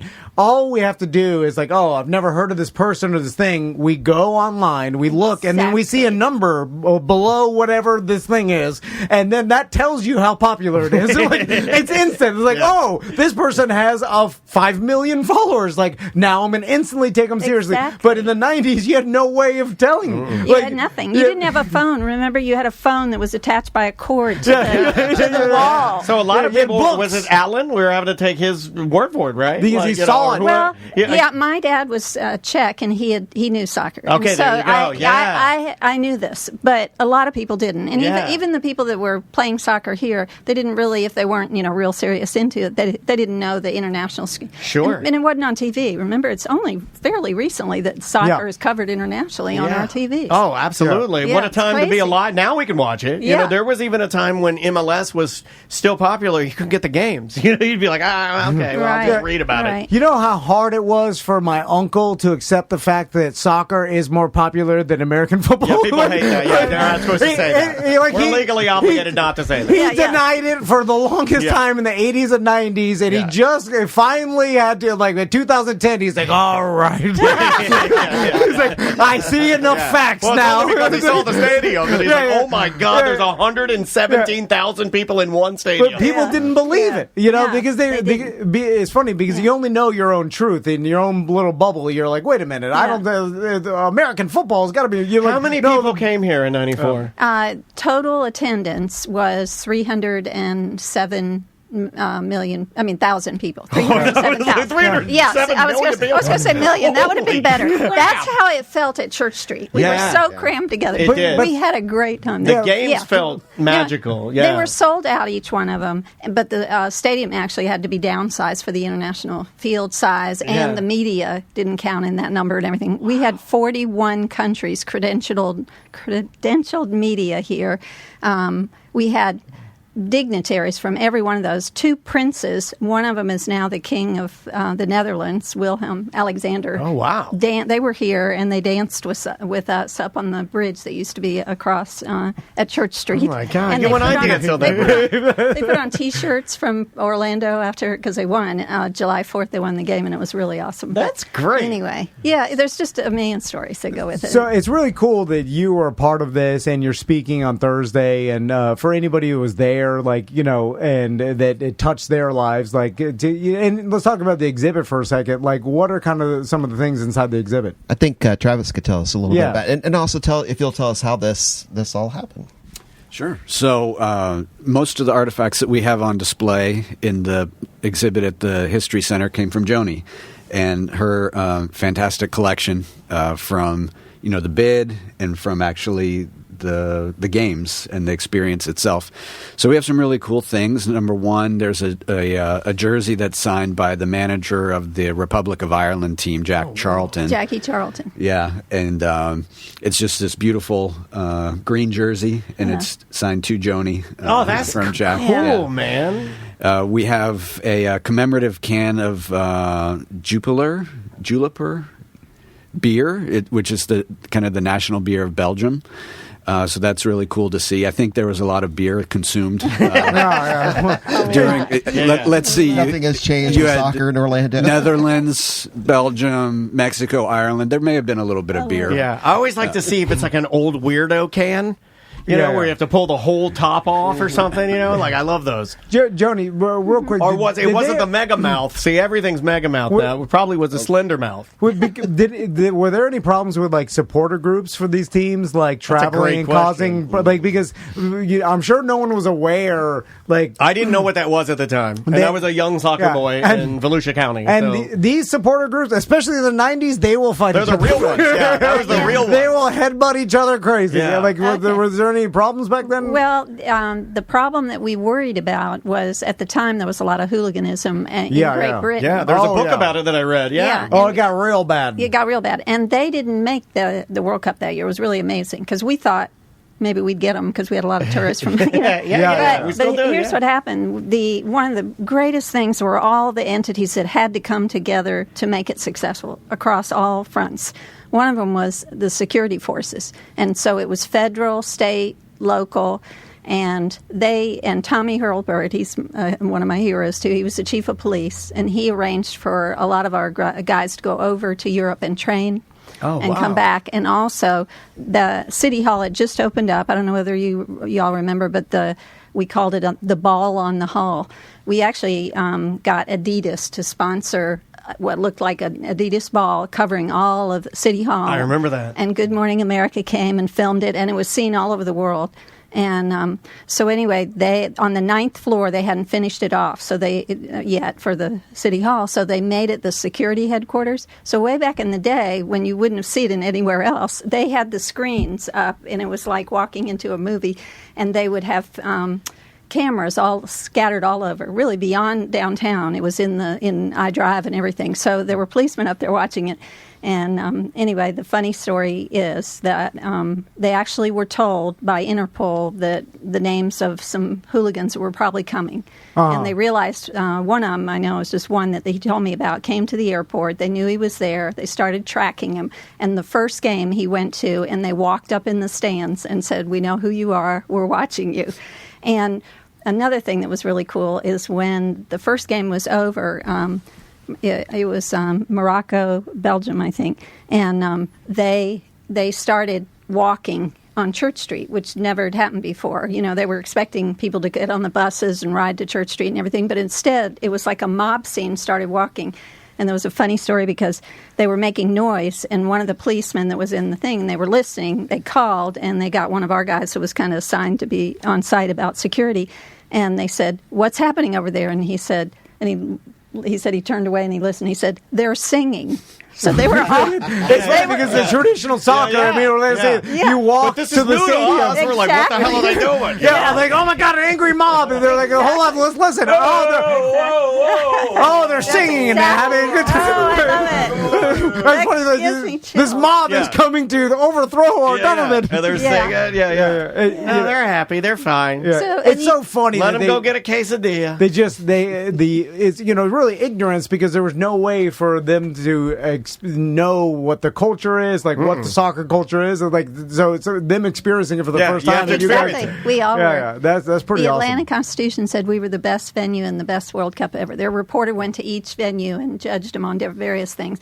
But the best one I liked was July 4th. Everybody mobbed. It was a mob scene, at Church Street afterwards. And it was a mixture of everybody. So you saw all the colors of, the particularly for that game, the green and orange. And so what happened was one of the princes escaped. He just wanted to get away. He was a younger, like maybe he was 20. My God, he was Aladdin, and he started jumping roof to roof. No, he got away, and he disappeared in the crowd, and everybody was saying, "Oh my God, what are we going to do? It's going to be an international thing and everything." God. All he wanted to do was get down there and dance and drink beer with the people. And then he just showed up. They found him later at Club Harem. And he was like, "This is the best night of my life! Viva Orlando!" Probably so. And that person today, Barack Obama. That person was Barack Obama. Yeah. A lot of people don't know that. But you might remember the instead of wearing helmets like gear, like that, the police they learned this in Europe, that it was a good idea because people do hat trading, and so they had OPD on a black hat. and that's how they made friends. And I mean, I forget how many. I might want to try that now. Yeah. Making some friends. You know? Yeah, you're right. It's not a bad idea. A little less Billy Club, a little more hat trading. If you give me a free hat, I'll do anything you want me to. Maybe a free hat, you don't have to guess. Everybody shoot.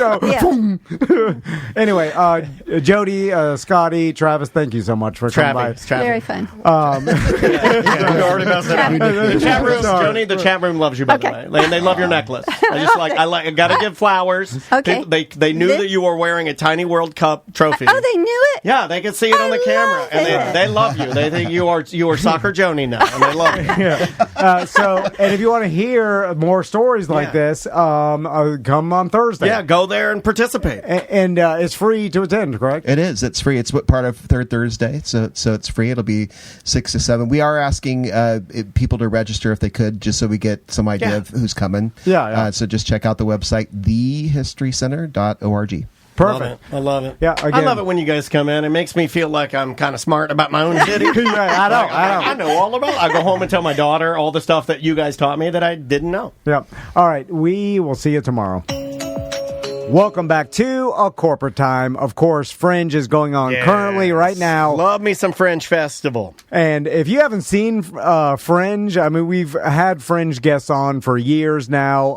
It's like our 6th or 7th year, but it's the most unique to me. It's the most unique live performance festival you will ever go to. And if you're also like me, I think live performance is the only performance because it's true. You can fail. It can morph into something else. You have to think on your feet. Something can happen. People can forget things. The human on the stage isn't CGI'd. There's no airbrushing going on. So I'm very big on the idea of like, it's just humans in the audience watching humans on the stage. And I think that's pretty cool. And all the money goes to the performers. Some would say that's the most important part, is that they can feed themselves and not be taken advantage of by corporations like they normally are. Which is super unique, and you know that you're supporting the performers that are performing for you. Yeah, so that's why you got to get the button and the ticket, so make sure you get both. So we've got 2 Fringe performers on the couch with us. Brian got us with a double up. Joanna Ranelli is on the couch with us. How you doing, Joanna? I'm good. And Melanie Bailey. How you doing, Melanie? Lovely. Thank you for being here, guys. So who wants to go first? That's how we did it last year. We're like, I really like to be second. Okay, so I like that. I like that. That's perfect because that's how they do it in rap battles, right? They're like, no, I'll defer to you. Yeah. The cipher. So, Melanie, let's talk about your show, Historical Hotties, A Voyage into Herstory. So tell us about the show. Yeah, so what's funny enough is that it's great transition because this show was conceptualized after last Fringe Festival with a bunch of artists on the lawn from all over the country. We're having a few drinks and we're like, wouldn't it be great if we made a story about the best women at all time?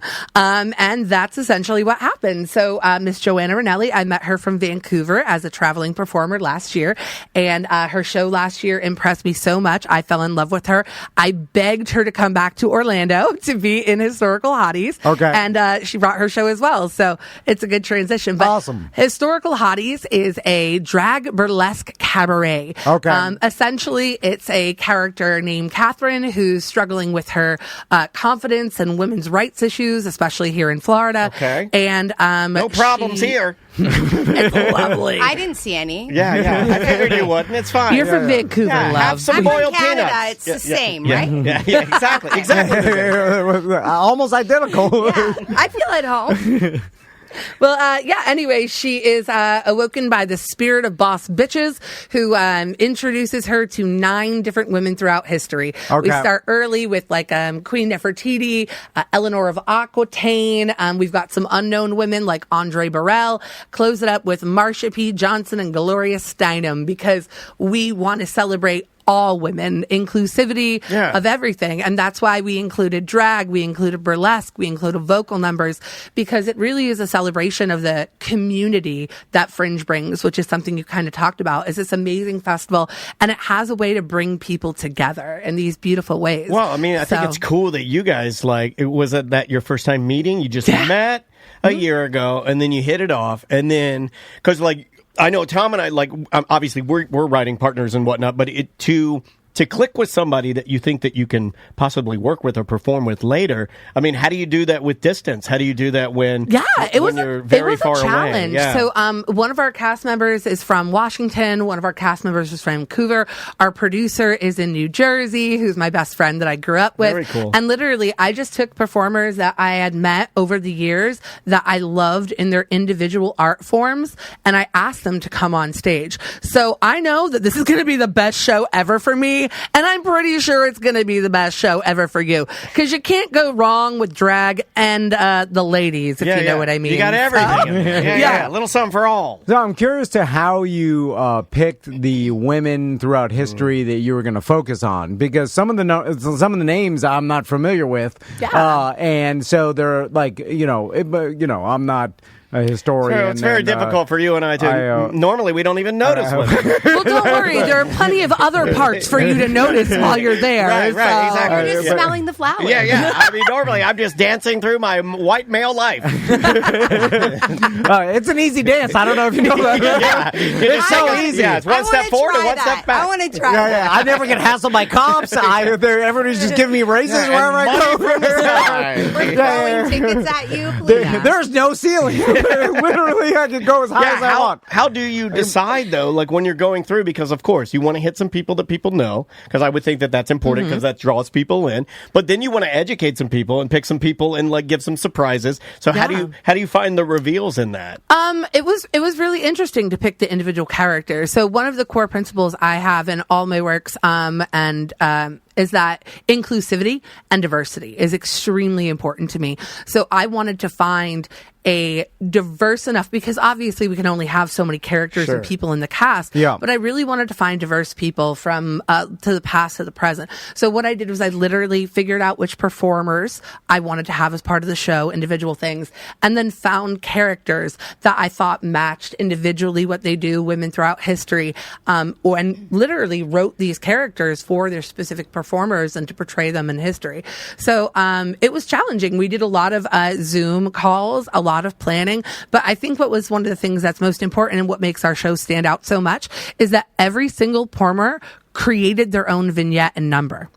Oh, that's cool. So the art you're seeing from every single performer is their own art that they're bringing to the table. There's like a goal for individual aspect to exactly. That's neat. And that's what I wanted to do, was let all these performers shine in their best ways, because I know what they can do. I've seen them do it. To be able to give them the opportunity to do so, I've just provided all the bones and the framework for everyone to shine, which is literally my passion. So I wanted to make sure we hit characters that people didn't know, that were a little more serious, that had some more gravitas, but still, like Marsha P. Johnson is one of the characters in our show, which if your listeners don't know, and a lot of people don't, she's actually the mother of the Pride movement. So she's the one that was responsible for, or one of people that was responsible for the Stonewall Inn riots in 1968.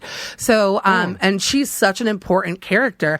And as we all know, Black trans women are extremely marginalized, probably the most marginalized community we have here in America. So it was really important for me, being a queer person myself, to highlight all women. So finding women of different walks of life from different parts of the world was something we really strove to do as well. And when you look back on how different times were 30 years, 50 years, you start like in history, you're like, oh my God, what these people went through and the adversity they had to, go through is insane. Like, and I forget, I think everybody does, so like in current day times, and which is still happening, but it's like, I was talking to my mother-in-law, a while ago. Are you setting up a vaudeville joke? No.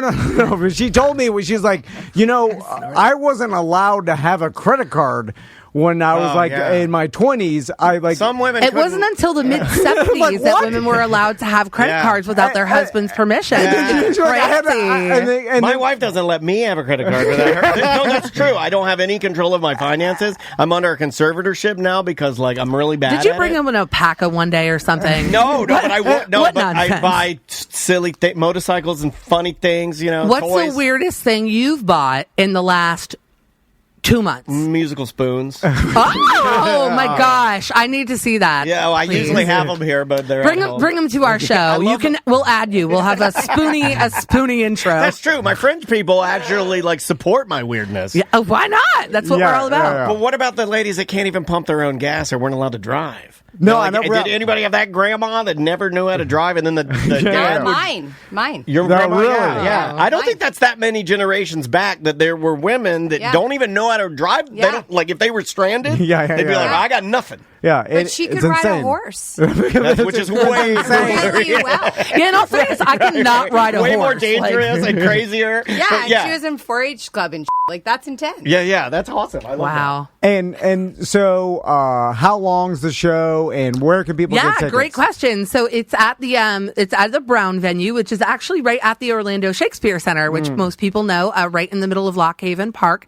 Our first show is tonight, which is really exciting at 8:55. We have 7 shows. You can find us on social media, Historical Hotties Orlando. The Orlando Fringe has a ticket page. And we'd absolutely love to see you, show you how hot history can be. I love that. Well, Joanna, I know your show is called Bangs, Bobs, and Banter. Well, these are all things you wouldn't know. You probably don't know what bangs are. You don't know I what know a bob bangs. is, I used to have the Stooge. It was ultimate bangs. His haircut before he has really good hair, and his grandfather had really good hair. And like you come from a long man, I think, with like the really good swoopy-doo. Really great hair. Yeah, he's a good swoopy-doo. But for the longest time, he had a haircut that we used to call it the muffalata, like the sandwich. It looked like a muffalata sandwich, and then it eventually it's like a cartoon giant. It looked like the cartoon giant, like a lovely beanstalk, like a mice and me. He's the mice and me. This is a lot of talk about hair for a man who's currently wearing a hat. Yeah. Well, I know the things. It's just today I wanted to rock my Black Magic Pizza hat that my wife bought me. But yeah, I know the things. But then finally, you got a good haircut like this. Look at this. He's good hair, looking sharp. Yeah, man. Joanna, tell us about this particular show. Yeah, so I started creating this. I'm not a stylist, and it's really funny because yesterday someone thought I was, and they were like, I was just going to ask, could you give my hair cut? Like another fringe artist wanted a haircut, and I was like, you don't want me to do that. You should have just leaned in. I know, but I really like them. Oh, gotcha. It's a dangerous They're really great. They're a really great person. Yeah. So, what happened was I came off the wait list for Orlando, and so I was originally going to perform this in July. And so when I started writing it, I have a really good hairstylist. It's one of my best friends. And she's like, what would make a really great show, Joanna? A hairstylist. You've been around here for years. Like, I've known her for 14 years. And seen a lot happen. And so that's kind of how it started happening. I started interviewing her and talking to her, and all the stories. I play 10 characters in the show, and they're all inspired by true events. It doesn't mean that every single thing in there's happened. Sure.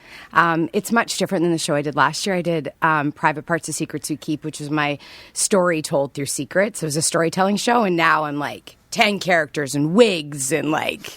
I love wigs. You know what? Like the hairstylist, the barber, like anybody who's cutting hair, tattoo artists, sometimes they have adopted a secondary job, which is counselor. Counselor, because a lot of people don't have therapists, and they use mediator. They use a hairstylist as a therapist, and they don't even know it. You do it. So for your just so you know, we have the same barber, and I'll use this as this time to make you uncomfortable. He tells me all your secrets. He tells me all your secrets. Yeah, they're never safe. There's always someone like me that gets told. Then we're even. Yeah. I'm telling him fake secrets, so he tells you my fake secrets. You're doing the Drake. You're doing the Drake. So Kendrick in this argument, you fed me the fake information. You never had a daughter. But it is a weird thing where people will divulge super private they'll be like, secrets. Like, I'm gay. Yes. What? For your listeners that can't see me right now, I have bright purple hair. I love it. Now, the process to get your hair bright purple is not an easy process. No. So I'm spending about 3.5 hours in a chair, frustrated, sitting there doing nothing for 3.5 hours. The things I have told my hairstylist Well, let's just say I pray they never write a show. Well, they just did. Damn it! They just did, baby. And it's all out there. Oh, wow, this is going to be good. Yeah, I can tell. I mean, being honest, and John doesn't do that, but I would say that I've told my barber.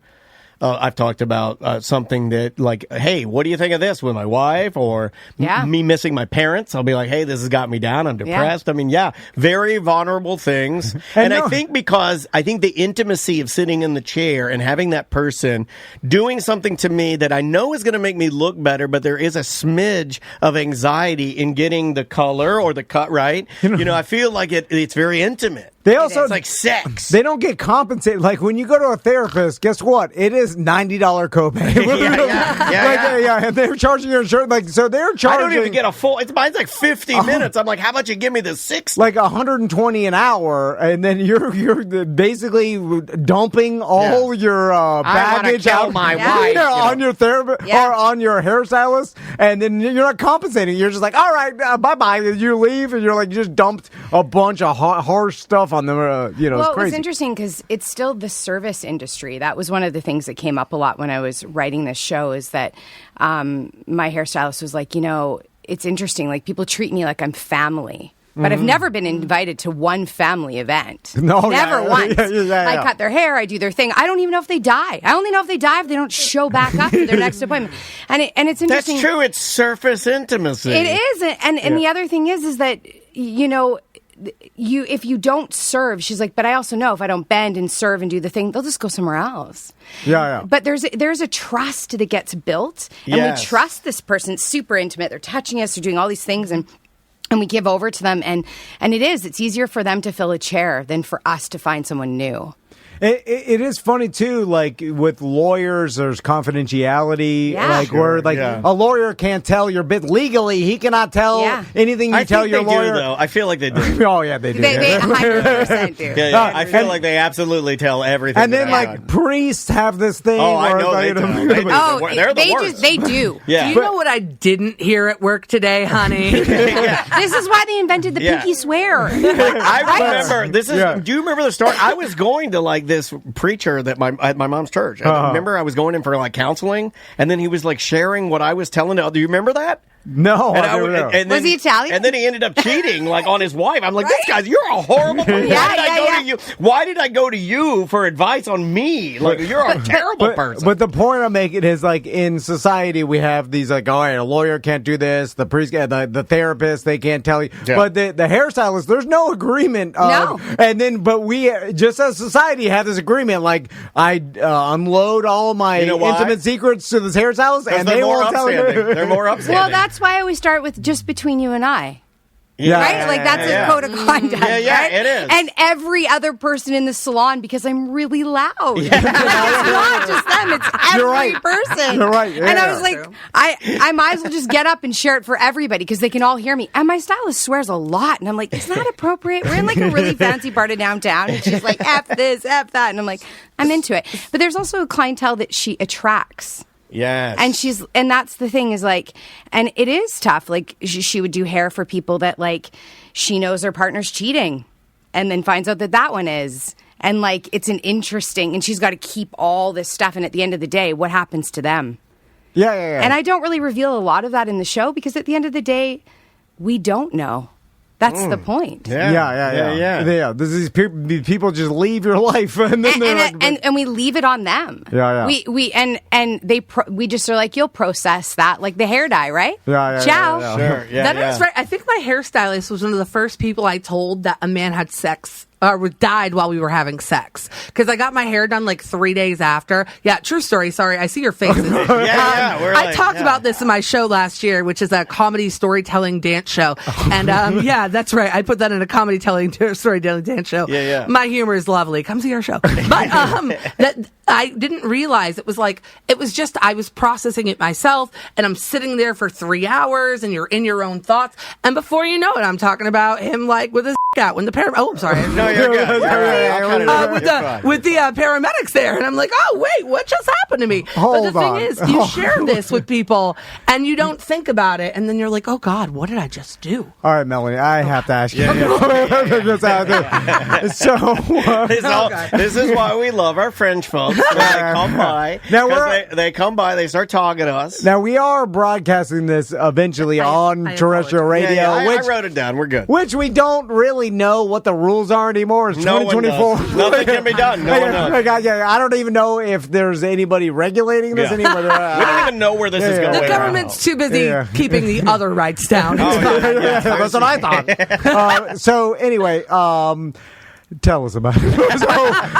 Did he die on top of him? I don't need all the details, but it was like, how did he just faint? And you're like, wake up! I wanted to be like afterwards, where he's going to get a washcloth and he just falls over to the tub.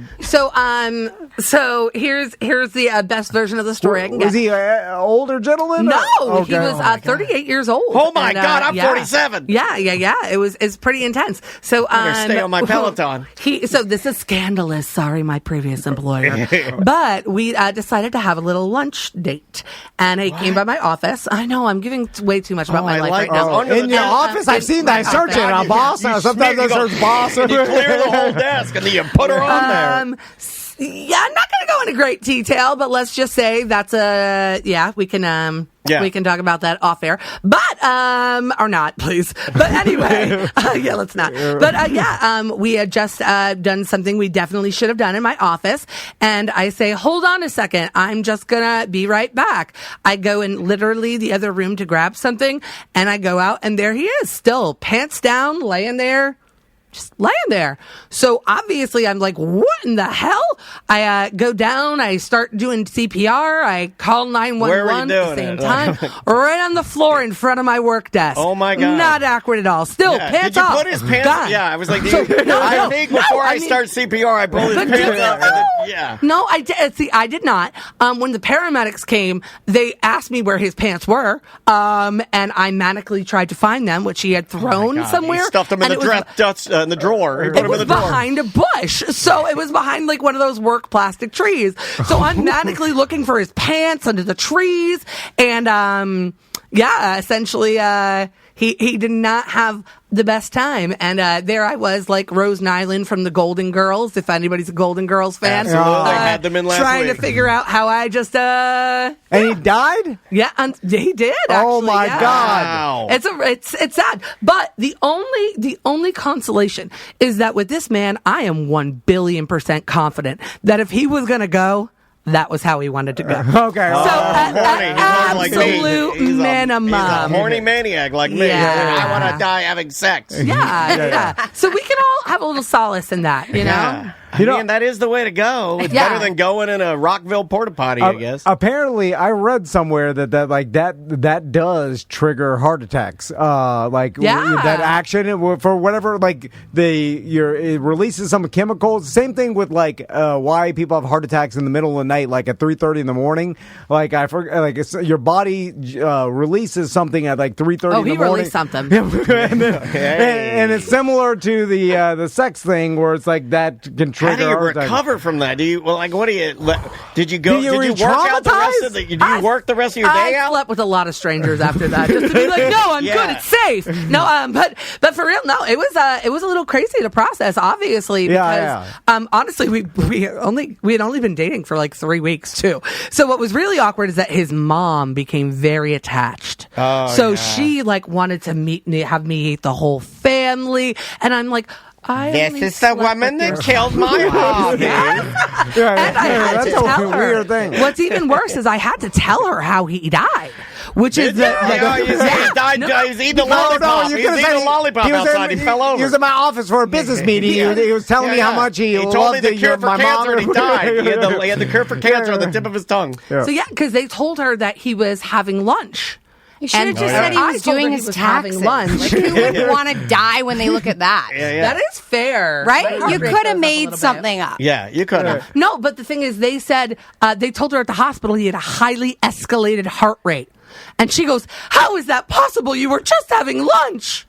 No, okay. Oh, he eats fast. He eats like an animal. Yeah. Hot sauce. I don't know. man. He's such a workaholic. He eats in like 3 minutes. He was digesting a lot. Yeah. Well, Melanie, Joanna, You once guys are again, firecrackers, man. I love it. Can I tell you when my show is next? yes, Please, gosh. yes, please. I promise no one's going to die or anything's going to happen. Yeah. But you will laugh. It is a comedy.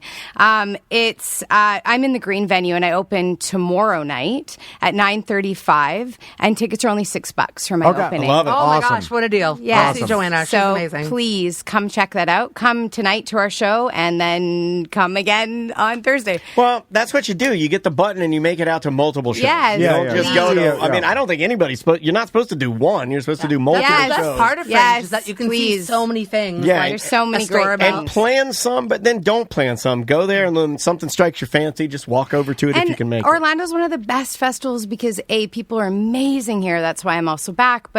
And the artists are incredible. The patrons are incredible. But also, this is the first time most of us are putting up brand new shows. Like what you get to see here is like pretty unique. Fresh stuff. We're working it out. You're informing what we do next. I like that. You're really a part of it. And I care so much about the audience feedback. And so whatever happens here in Orlando, like I left my last show here and I won awards. Like things happen. Yeah, that's awesome. And I'm really excited to know what's going to happen. I'm scared as we all kind of are. Sorry. Nah, I don't know if you're you're allowed fine. to swear. It's just a part of my language. But like what's next is like what will happen next for me will all determine on what gives back, because this audience is really vocal and they like to tell me like what's up or how they're feeling. It's great. And we so hear I'm that from most of our performers. They say that they like the coming to Orlando. They like that the audiences are like the energy level seems to be very high. I'm friends with patrons, like you know, and that recognize me and came up to me, and that was so awesome. And I'm really looking forward to seeing what happens in that communication tomorrow night between us and them. I'm sure it's going to be great. Get your tickets, community. Get your buttons. Guys, thank you so much for the time. Thank you so much for having us. Yeah, no problem. And we hope you do it again. Thank Guys, we're going to you. take a quick break, and we will be right baby. Well, Good Sauce with Ross is next. That's Welcome to A Corporate Time with Tom and Dan. I'm Tom. I am Dan. The Fringe Festival is ongoing. Full swing. As we speak. Yep. You can get your button at orlandofringe.org. That's right. You also need a button. So when you hear us talk about the button, I know sometimes it can be confusing. You need a button and a ticket to get into the events. The button helps offset the costs. A lot of these guys, I mean, these guys are making their money doing these shows. Yeah, and that's what's cool about Fringe. Yeah. All the money goes to the artists. Exactly, which is why it's my favorite, because you're meeting the person. They're working. They're busking if they will.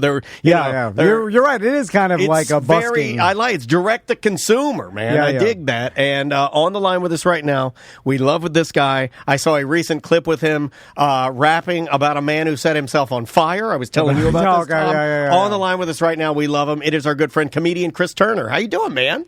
Hello to the both of you. Lovely to be back. It's good to see you, man. So, Chris, how's touring been going? Because you're constantly on the road. Is the grind? Does it get to you? Have you settled into, all right, this is the schedule that I'm going to do. This is the time I'm going to have off? Because I know you have a family. How's it working out? Yeah, I mean, it's a joy. Doing shows is so fun. The hard part is the time away from the family, and it's about getting a balance. Like, there are some comics who are just on the road all the time, and you're like, oh, I guess you don't have a wife or child. And then they're like, no, I have 2 kids, and my marriage is going terribly. You're like, I think I know why. I try and spend more time back with my family at the moment, and then do shows mainly on the weekends, and that's a really nice divide. And then I take time off from time to time. Use the word time 3 times in that sentence. It's a lot of time. Yeah, but it's just so fun whenever you're on stage that it's hard to not just be like, I don't want to go home. I want to stay here. And then I'll be talking about my daughter on stage, and I'm just like, oh, yeah, I guess I have to go home. Otherwise, where do I get material from all this? Yeah, correct. Yeah, for sure. You know, it's funny, too, because, like, we've talked to lots of touring comedians, and they, you know, their schedule is Monday through, you know, basically Thursday night. They're at home with their family, and then they just work on the weekends. Yeah. They used to do the Sunday. We've seen that kind of been eliminated. And then people will be like, oh, you work every weekend? That stinks. And you're like, wait a minute. They have a longer weekend than normally because their weekend is Monday through Thursday. They have 4 days off, and then it's just they flip-flopped it, you know, but people can't comprehend it. So it's like you actually have more time with your family, even though you're traveling, you know, what is it, Friday Yeah, what do you like Sunday? to do? When you're spending time with the family, you just chilling out, or you guys like to travel or hike, or what do you do? Hike. I love that. We live in New York City. Oh, the hikes you can do in New York City.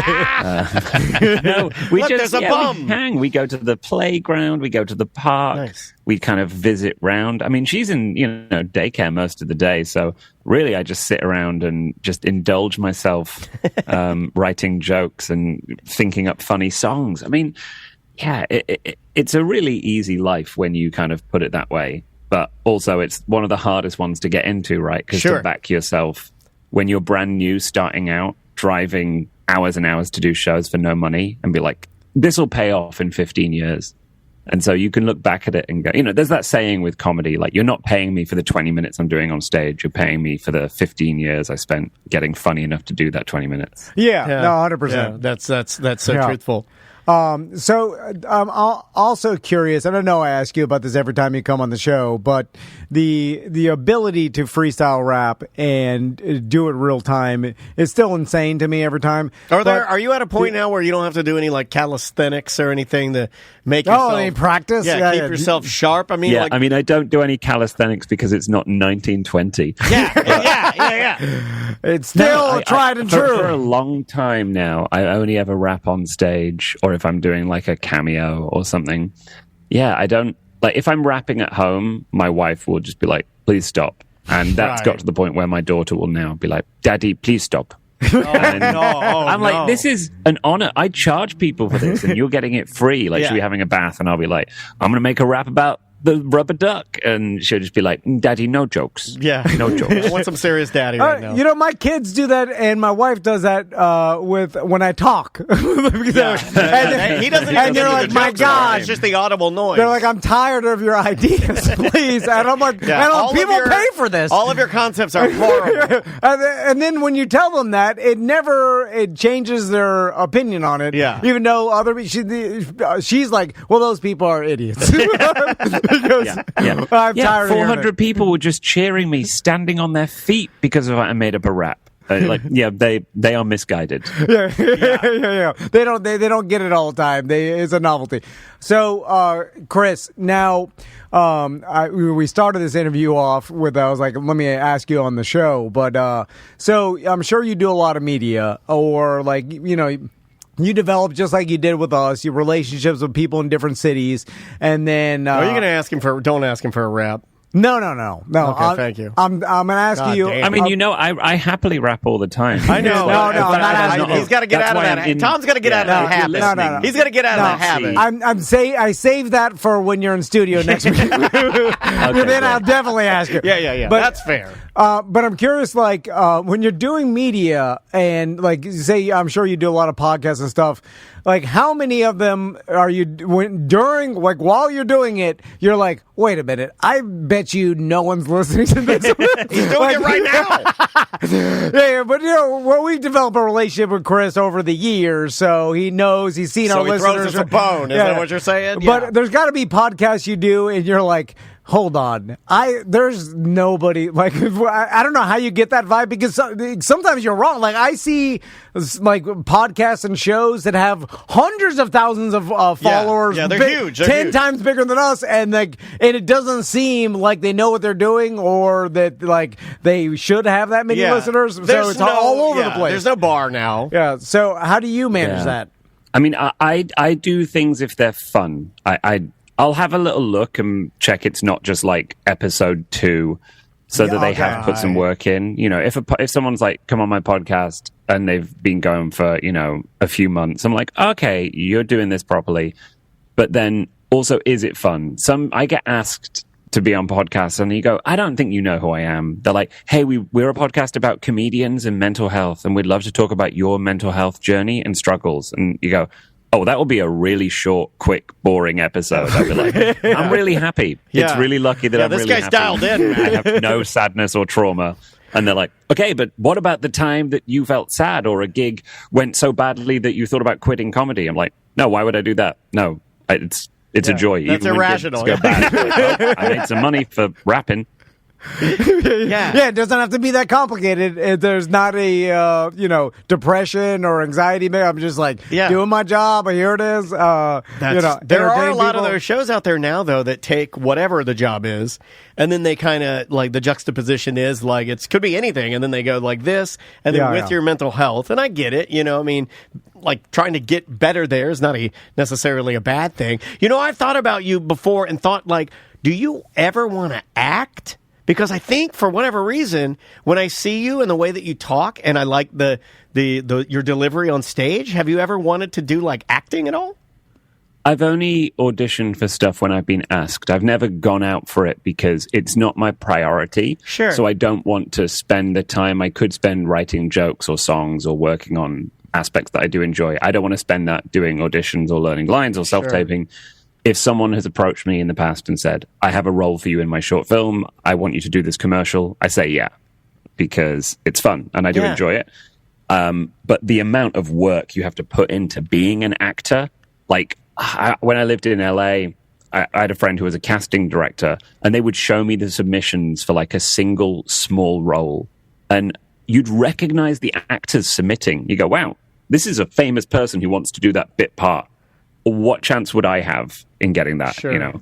So it's not a thing I put my time into, even though it is fun. And every time I've filmed something, no matter how bad it was, and I've been in only bad stuff pretty much. Us too. Sorry, Logan. No, Logan's was good. You might spot a pattern. Logan's was good. It's always fun to do. So, Chris, I want to ask you about your craft because I thought of two things that I've never seen. One is a really young person, like I'm not talking about teenager, I've seen that, but like under 10 freestyle rap. No life experience. Right. Well, okay. So and then I've never seen like. He doesn't have a big vocabulary at 10. An 80. I feel like that's why Chris crushes. You're right. But like, you may need a time to work your vocabulary to get to the point but there's other savants that can, play piano or do other things that are great, at a young age, and your brain is firing faster than it ever has. And I've never seen an 80-year-old. Is that a low-key way of you saying that Chris is getting slower as he ages? Oh, that was going to be my next question. Okay, I figured it was on the paper. All right, so start with the young. Chris, have you ever seen like a kid under 10 do what you do? I haven't, and I started when I was 11. Interesting. But there must be, because, as soon as you start listening to rap, then you'll start rapping along to it. And so I feel this makes me think that if I could teach my daughter, a small young white child, to rap, because she's Brooklyn born and raised, so that's pretty cool. I love it. She has the credibility behind it. Yes, that if she could freestyle, by the time she's 6, she would win America's Got Talent. That'd be incredible. And then That's she could really yell Brooklyn or Brooklyn where we at, and the place goes crazy, and she's like, it's a legitimate call. Yeah. And well, I mean, I talk on stage about how it's adorable when you meet us because I sound like this, and she's from Brooklyn, so it's like, my darling, you're a bit sleepy. I suggest you get some rest. And she's like, what did you just say to me? Forget about it. Gosh, sorry. Where did you find that gun? Just threatening. It's and then the older end. I mean, you rarely see old comedians. Like, true. How many 80-year-old comedians are there? Just because they tend to, if they're famous enough to have lasted that long, they get rich and they retire, or they should retire, or they pass away because it's a difficult lifestyle. But freestyle rap, there's hip hop's been around 50 years, right? So there's no one who's been doing it that long. No one 50 years ago, it wasn't a 40-year-old going, I'm going to get into this. Right. And now they're a Right. freestyle. So it was like 20-year-olds. Sure. So we're going to see if the ability is, you still retain the ability up until your elder age, because with the comedy I thing. think he will, though. Well, that's what I want to. Yeah, I'm interested in it. Yeah. Like Agatha Christie, if you put all of her novels through like machine learning, they show you that you can diagnose her Alzheimer's and how she became progressively more like declined in her word use. And you just see that she's using fewer words. She's becoming less creative over time. Oh my God. And she had severe Alzheimer's. I wonder if someone wants to process all the raps I put out in the next 50 years, they can pinpoint the creative peak and then the slow decline. I honestly didn't know that about Agatha Christie. Like, I was always a huge fan. Like, as a young man, I read a lot of the novels, but that's extremely interesting. And also, as a hypochondriac, that's terrifying. Well, that's a disease. Because I feel like I have that. But not everybody has Alzheimer's. But cognitively, like chess masters, right? It is proven, and they know that if you're a chess master, you start declining after you get past 30. Yeah. Really, that's when you got to use the butt plug, or the vibrator, or whatever the thing, right? Yes. To get the signals. I mean, my wife, speaking of vibrating butt plugs, my wife said that there's different types of intelligence. There's crystallized and fluid intelligence. And fluid intelligence is earlier career, crystallized is later. So it's kind of pre and post 40. And this is why, like, poets tend to be younger because they're creating. And then historians tend to be older because they're synthesizing. And you need that experience to do it. So I think because my freestyling combines creativity, but also vast swathes of knowledge, I hope that I can balance out any lack of creativity by learning more. So it kind of weighs both ways. It widens your base. Yeah, like it gives you more to choose from. You wouldn't have to necessarily be as fast if what you've collected is more is bigger. I don't know. I'm with you. Though. So I like what you're saying. Your computing speed. It's kind of like in the NFL. It's like David Beckham, right? A little bit. Like he was better on the field when he was younger. Lionel Messi is still dominating. MLS. He can't run fast anymore. It's his brain, but he can just think and see everything, and he makes the one run he needs to make rather than moving around more. Yeah, it's efficiency. This happens with DBs in the NFL is that they get slower as they age, but their knowledge of the game gets deeper, so they're able to still maintain a competitive level because their knowledge has expanded so much that even though they're a half step slower, they you see it in basketball. They're it's a more sports experienced thing, for sure. But then. I really appreciate that I came up with the soccer metaphor, and then you guys were like, well, we're going to do NFL and then basketball. I have three more. That I want to do. This is America. Your daughter knows. Well, I threw out Beckham, and you went to Messi, so I feel like I was more British. I know, that's true. I was trying to skew it more MLS. Yeah, better player. I guess Beckham owns it, right? Yeah. Well, they're in cahoots, and that is the team, man. Orlando is not doing well. We're not doing well. But just like going back to, you don't see any older comedians, but with comedians, you need an audience, right? You need to show up, and I think that's what you lose. But you don't lose... see old rappers though either, really. But you could put your rap or you could freestyle on the internet and then just put it out there. So I'm surprised there's no like old men that knew how to freestyle. Like there has to be some freestyle, like a guy that could freestyle in the 90s, right? That was in his 40s, but still doing it now. They could still do it on TikTok or something, and you're like, oh my god, this old man is freestyling. We never seen look for this man today. It would go down really well. I mean, there are comedians who do improvised music. So John Joseph's a really good example of a man who I think he's in his mid-60s, if not, sorry, John. And he brings his guitar on stage and he makes up a song about the audience. And that's the same skills that I'm using in that you're improvising. And he's just, because he's got his guitar, he sets his own tempo. He might take it a bit slower. And I look at that and go, okay, if I'm 60, 70 and an old man rapping isn't as funny as I think it will be because, oh my God, I think that's hilarious. Then I just play the piano and make up a rap, but it's a song because it's on piano. I play guitar and it's a song rather than just a rap, and it's the same thing.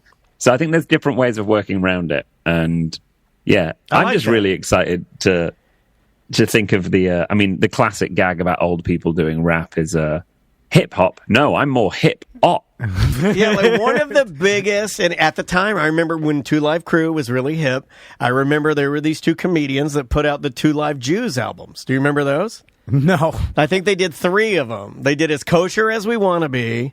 They did the whole thing, and it was just 2 old men rapping. But I think they were like playing it up as being old, but it was the old fish out of water. Do you know Pete and Baz in the UK? They are 2 70-year-old Cockney gangsters who rap, and they are massive on socials. And they're genuinely good. They don't write their own raps, but they can actually rap really well. And they do live shows, but they are old men. And you see them just physically exhausted.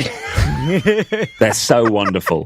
Pete and Baz. I mean, obviously, listen to me first. Yeah, Pete and they're Baz. Really good. I'll write that down to show Tom later. So, Chris, when are your Fringe shows? So I'm coming. I start late. I'm coming. My first show's May 18th, and my last one is May 26th. Oh, nice. I'm doing 7 shows. They're kind of all spread out across those 8 days at the Gold venue, which is in the Orlando Museum of Art. Oh, nice. That's a good venue. The show is Chris Turner Childish, and it's a musical comedy show. So there's lots of freestyling in, but also lots of written songs because I'm quite good at writing songs as well. People were like, "Why don't you write some funny stuff?" I was like, "Oh yeah, if I put some attention and care into it, it'll also be funny." It's just an hour of that, and it's a load of fun. Have you ever written songs for anybody else?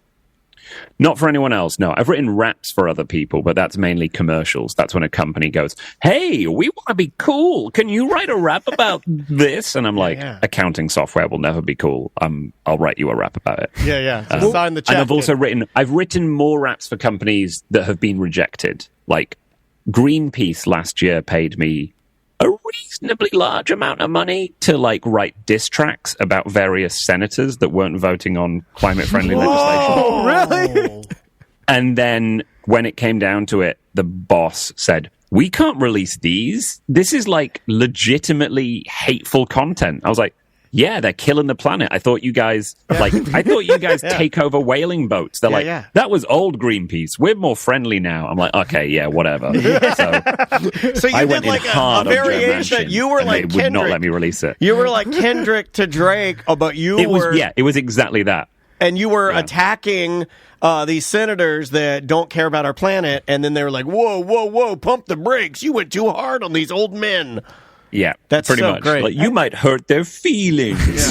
Yeah. And just so you know, next time you donate to Greenpeace, they're wasting your money giving it to Chris Turner for nothing. To write awesome. I mean, they paid me to not release them. I was like, "I just put these out because you don't own them," and they're like, "We've just bought them." And I was like, "Oh, okay." Well, that's a great story, man. Holy crap. Now, going along with that, you mentioned writing stuff for companies. I'm sure you're familiar with the AI songwriting ability and what AI has gotten to so far. I mean, we use it all the time on the show, almost to just display to our listeners, look what's out there. This is nuts. Yeah, every day we're like, look what's happening. Daniel will put in prompts. AI will write jingles. It will write songs. I mean, do you guys use Udio? Is that what you're using? We're using Suno.ai, I think is the one we've been using. And I was There's so many of them now, though. I was making a joke with Daniel. I was like, "You think AI will be able to freestyle rap?" And Daniel's like, "Well, it's not there. It won't do it live. I mean, it could do rap. You can get in there and massage it and get it to do what you need it to do. But I've never had one land I put in a concept and it spits out a perfect rap. And eventually, I'm sure it can. But then it's like, well, what is that? That's not that very impressive. It's using a supercomputer, making such an insane amount of calculations faster than any human brain. That's not impressive. It's impressive that Chris Turner can do it. And so my comparison is a little bit seedy, but it's like if someone said, "I'm a great lover. I have brought thousands of people to climax." Sure. And then you go, "Oh, how have you done that?" And they go, "Well, here is my massive collection of vibrators and sex toys." You go, "Well, that's yes, you've done a thing, but where was the human touch? That's what we need, and it's the human touch that's essential to it." Spit. I think you're talking about spit. Yes, spitting in both senses. Yeah. I like it. You need to have that knowledge that it's a real person doing it. I agree.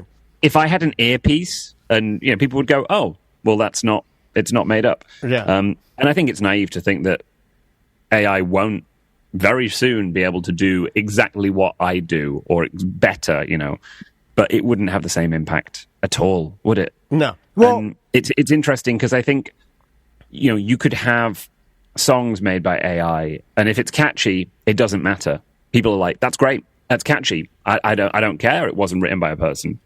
But if you went live, I remember seeing The Knife. They're a great band, but I saw them live. Yeah, excellent. And that show, they just played backing tracks. They played backing tracks and danced to it. They didn't play the music live.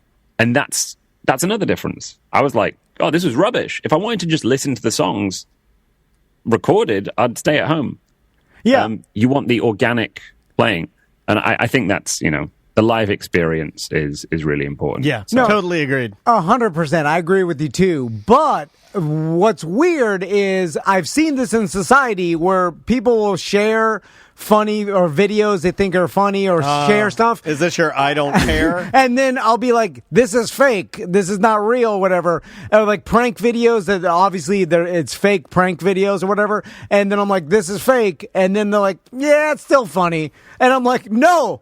It shouldn't be. Is that an element of the person defending, though? Is there an element of that person? It's emotional or something. Yeah, is it like them defending you low-key, calling them like an idiot? Because you're like, this is fake. And they're like, don't call me an idiot. I still like it. Wrestling's still real to me. Do you remember years ago, there was that video of a toddler being picked up by an eagle in a park? Yes. Like the eagle carrot. I love that video. Oh, my God, it's my CGI for this screensaver. final class project. And you go, yeah, but there was still a dope video. And I think what's there is the creativity. They had to come up with that idea and make it.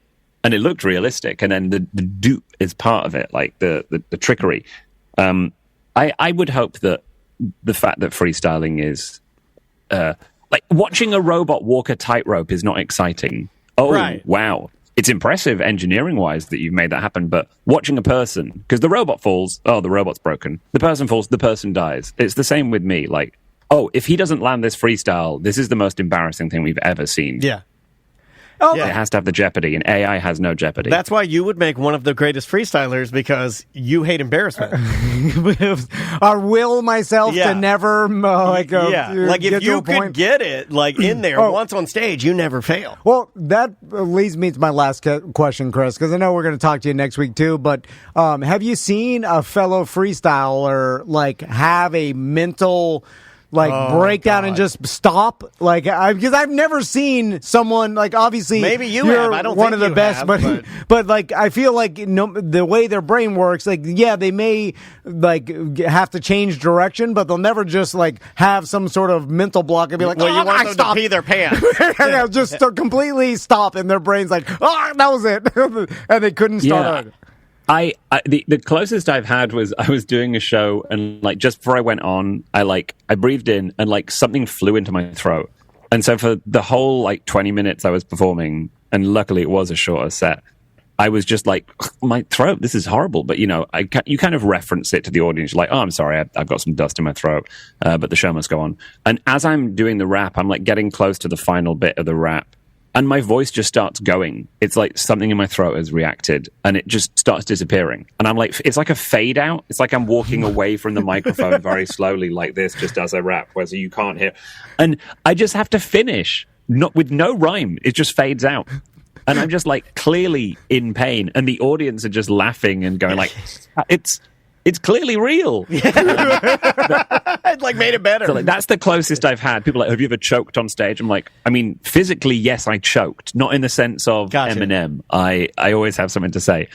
I think if you're an experienced freestyle rapper, it would never happen. Yeah. And even if you did, it's so funny. If you're setting up a rap, if someone's rap about, Mount Kilimanjaro, and you have no idea what to say next about Kilimanjaro, and if you just say in the rap, and I don't know what to say about Kilimanjaro, people will be like, oh, he's human. That's funny. Yeah, it does make you more relatable. Sure, yeah. You always have an out. It's almost like a magic trick with unlimited outs. It's you could always go in some direction or the truth, or be like, going back to what he was saying though. I don't know if AI gets an out. Yeah, because you know that it's like it doesn't ever stop. It's a machine. Yeah, like I don't give it an out. Like when I grade its raps, and I'm like, oh, this is crap. Well, Chris, where's the best place to buy tickets for your shows next week? So the people can go to I can say www properly. www.englishcomedian.com will actually take you directly to the Orlando shows. As long as you put the www in. Yeah. But if you just search Chris Turner Orlando or go to, you can find me. And then all my stuff's on YouTube and Instagram at Chris Turner Comedy. So, yeah. You got it. Well, We're looking forward to seeing you next week, man. Welcome back to Orlando. Safe travels, and we'll see you in a bit. I will see you then, guys. Looking forward to it. Thank you. All right, man. See you, Chris. Take care. That is Chris Turner, live from his studio cave. The house. Let's take a break. When we come back, we'll do some voicemails.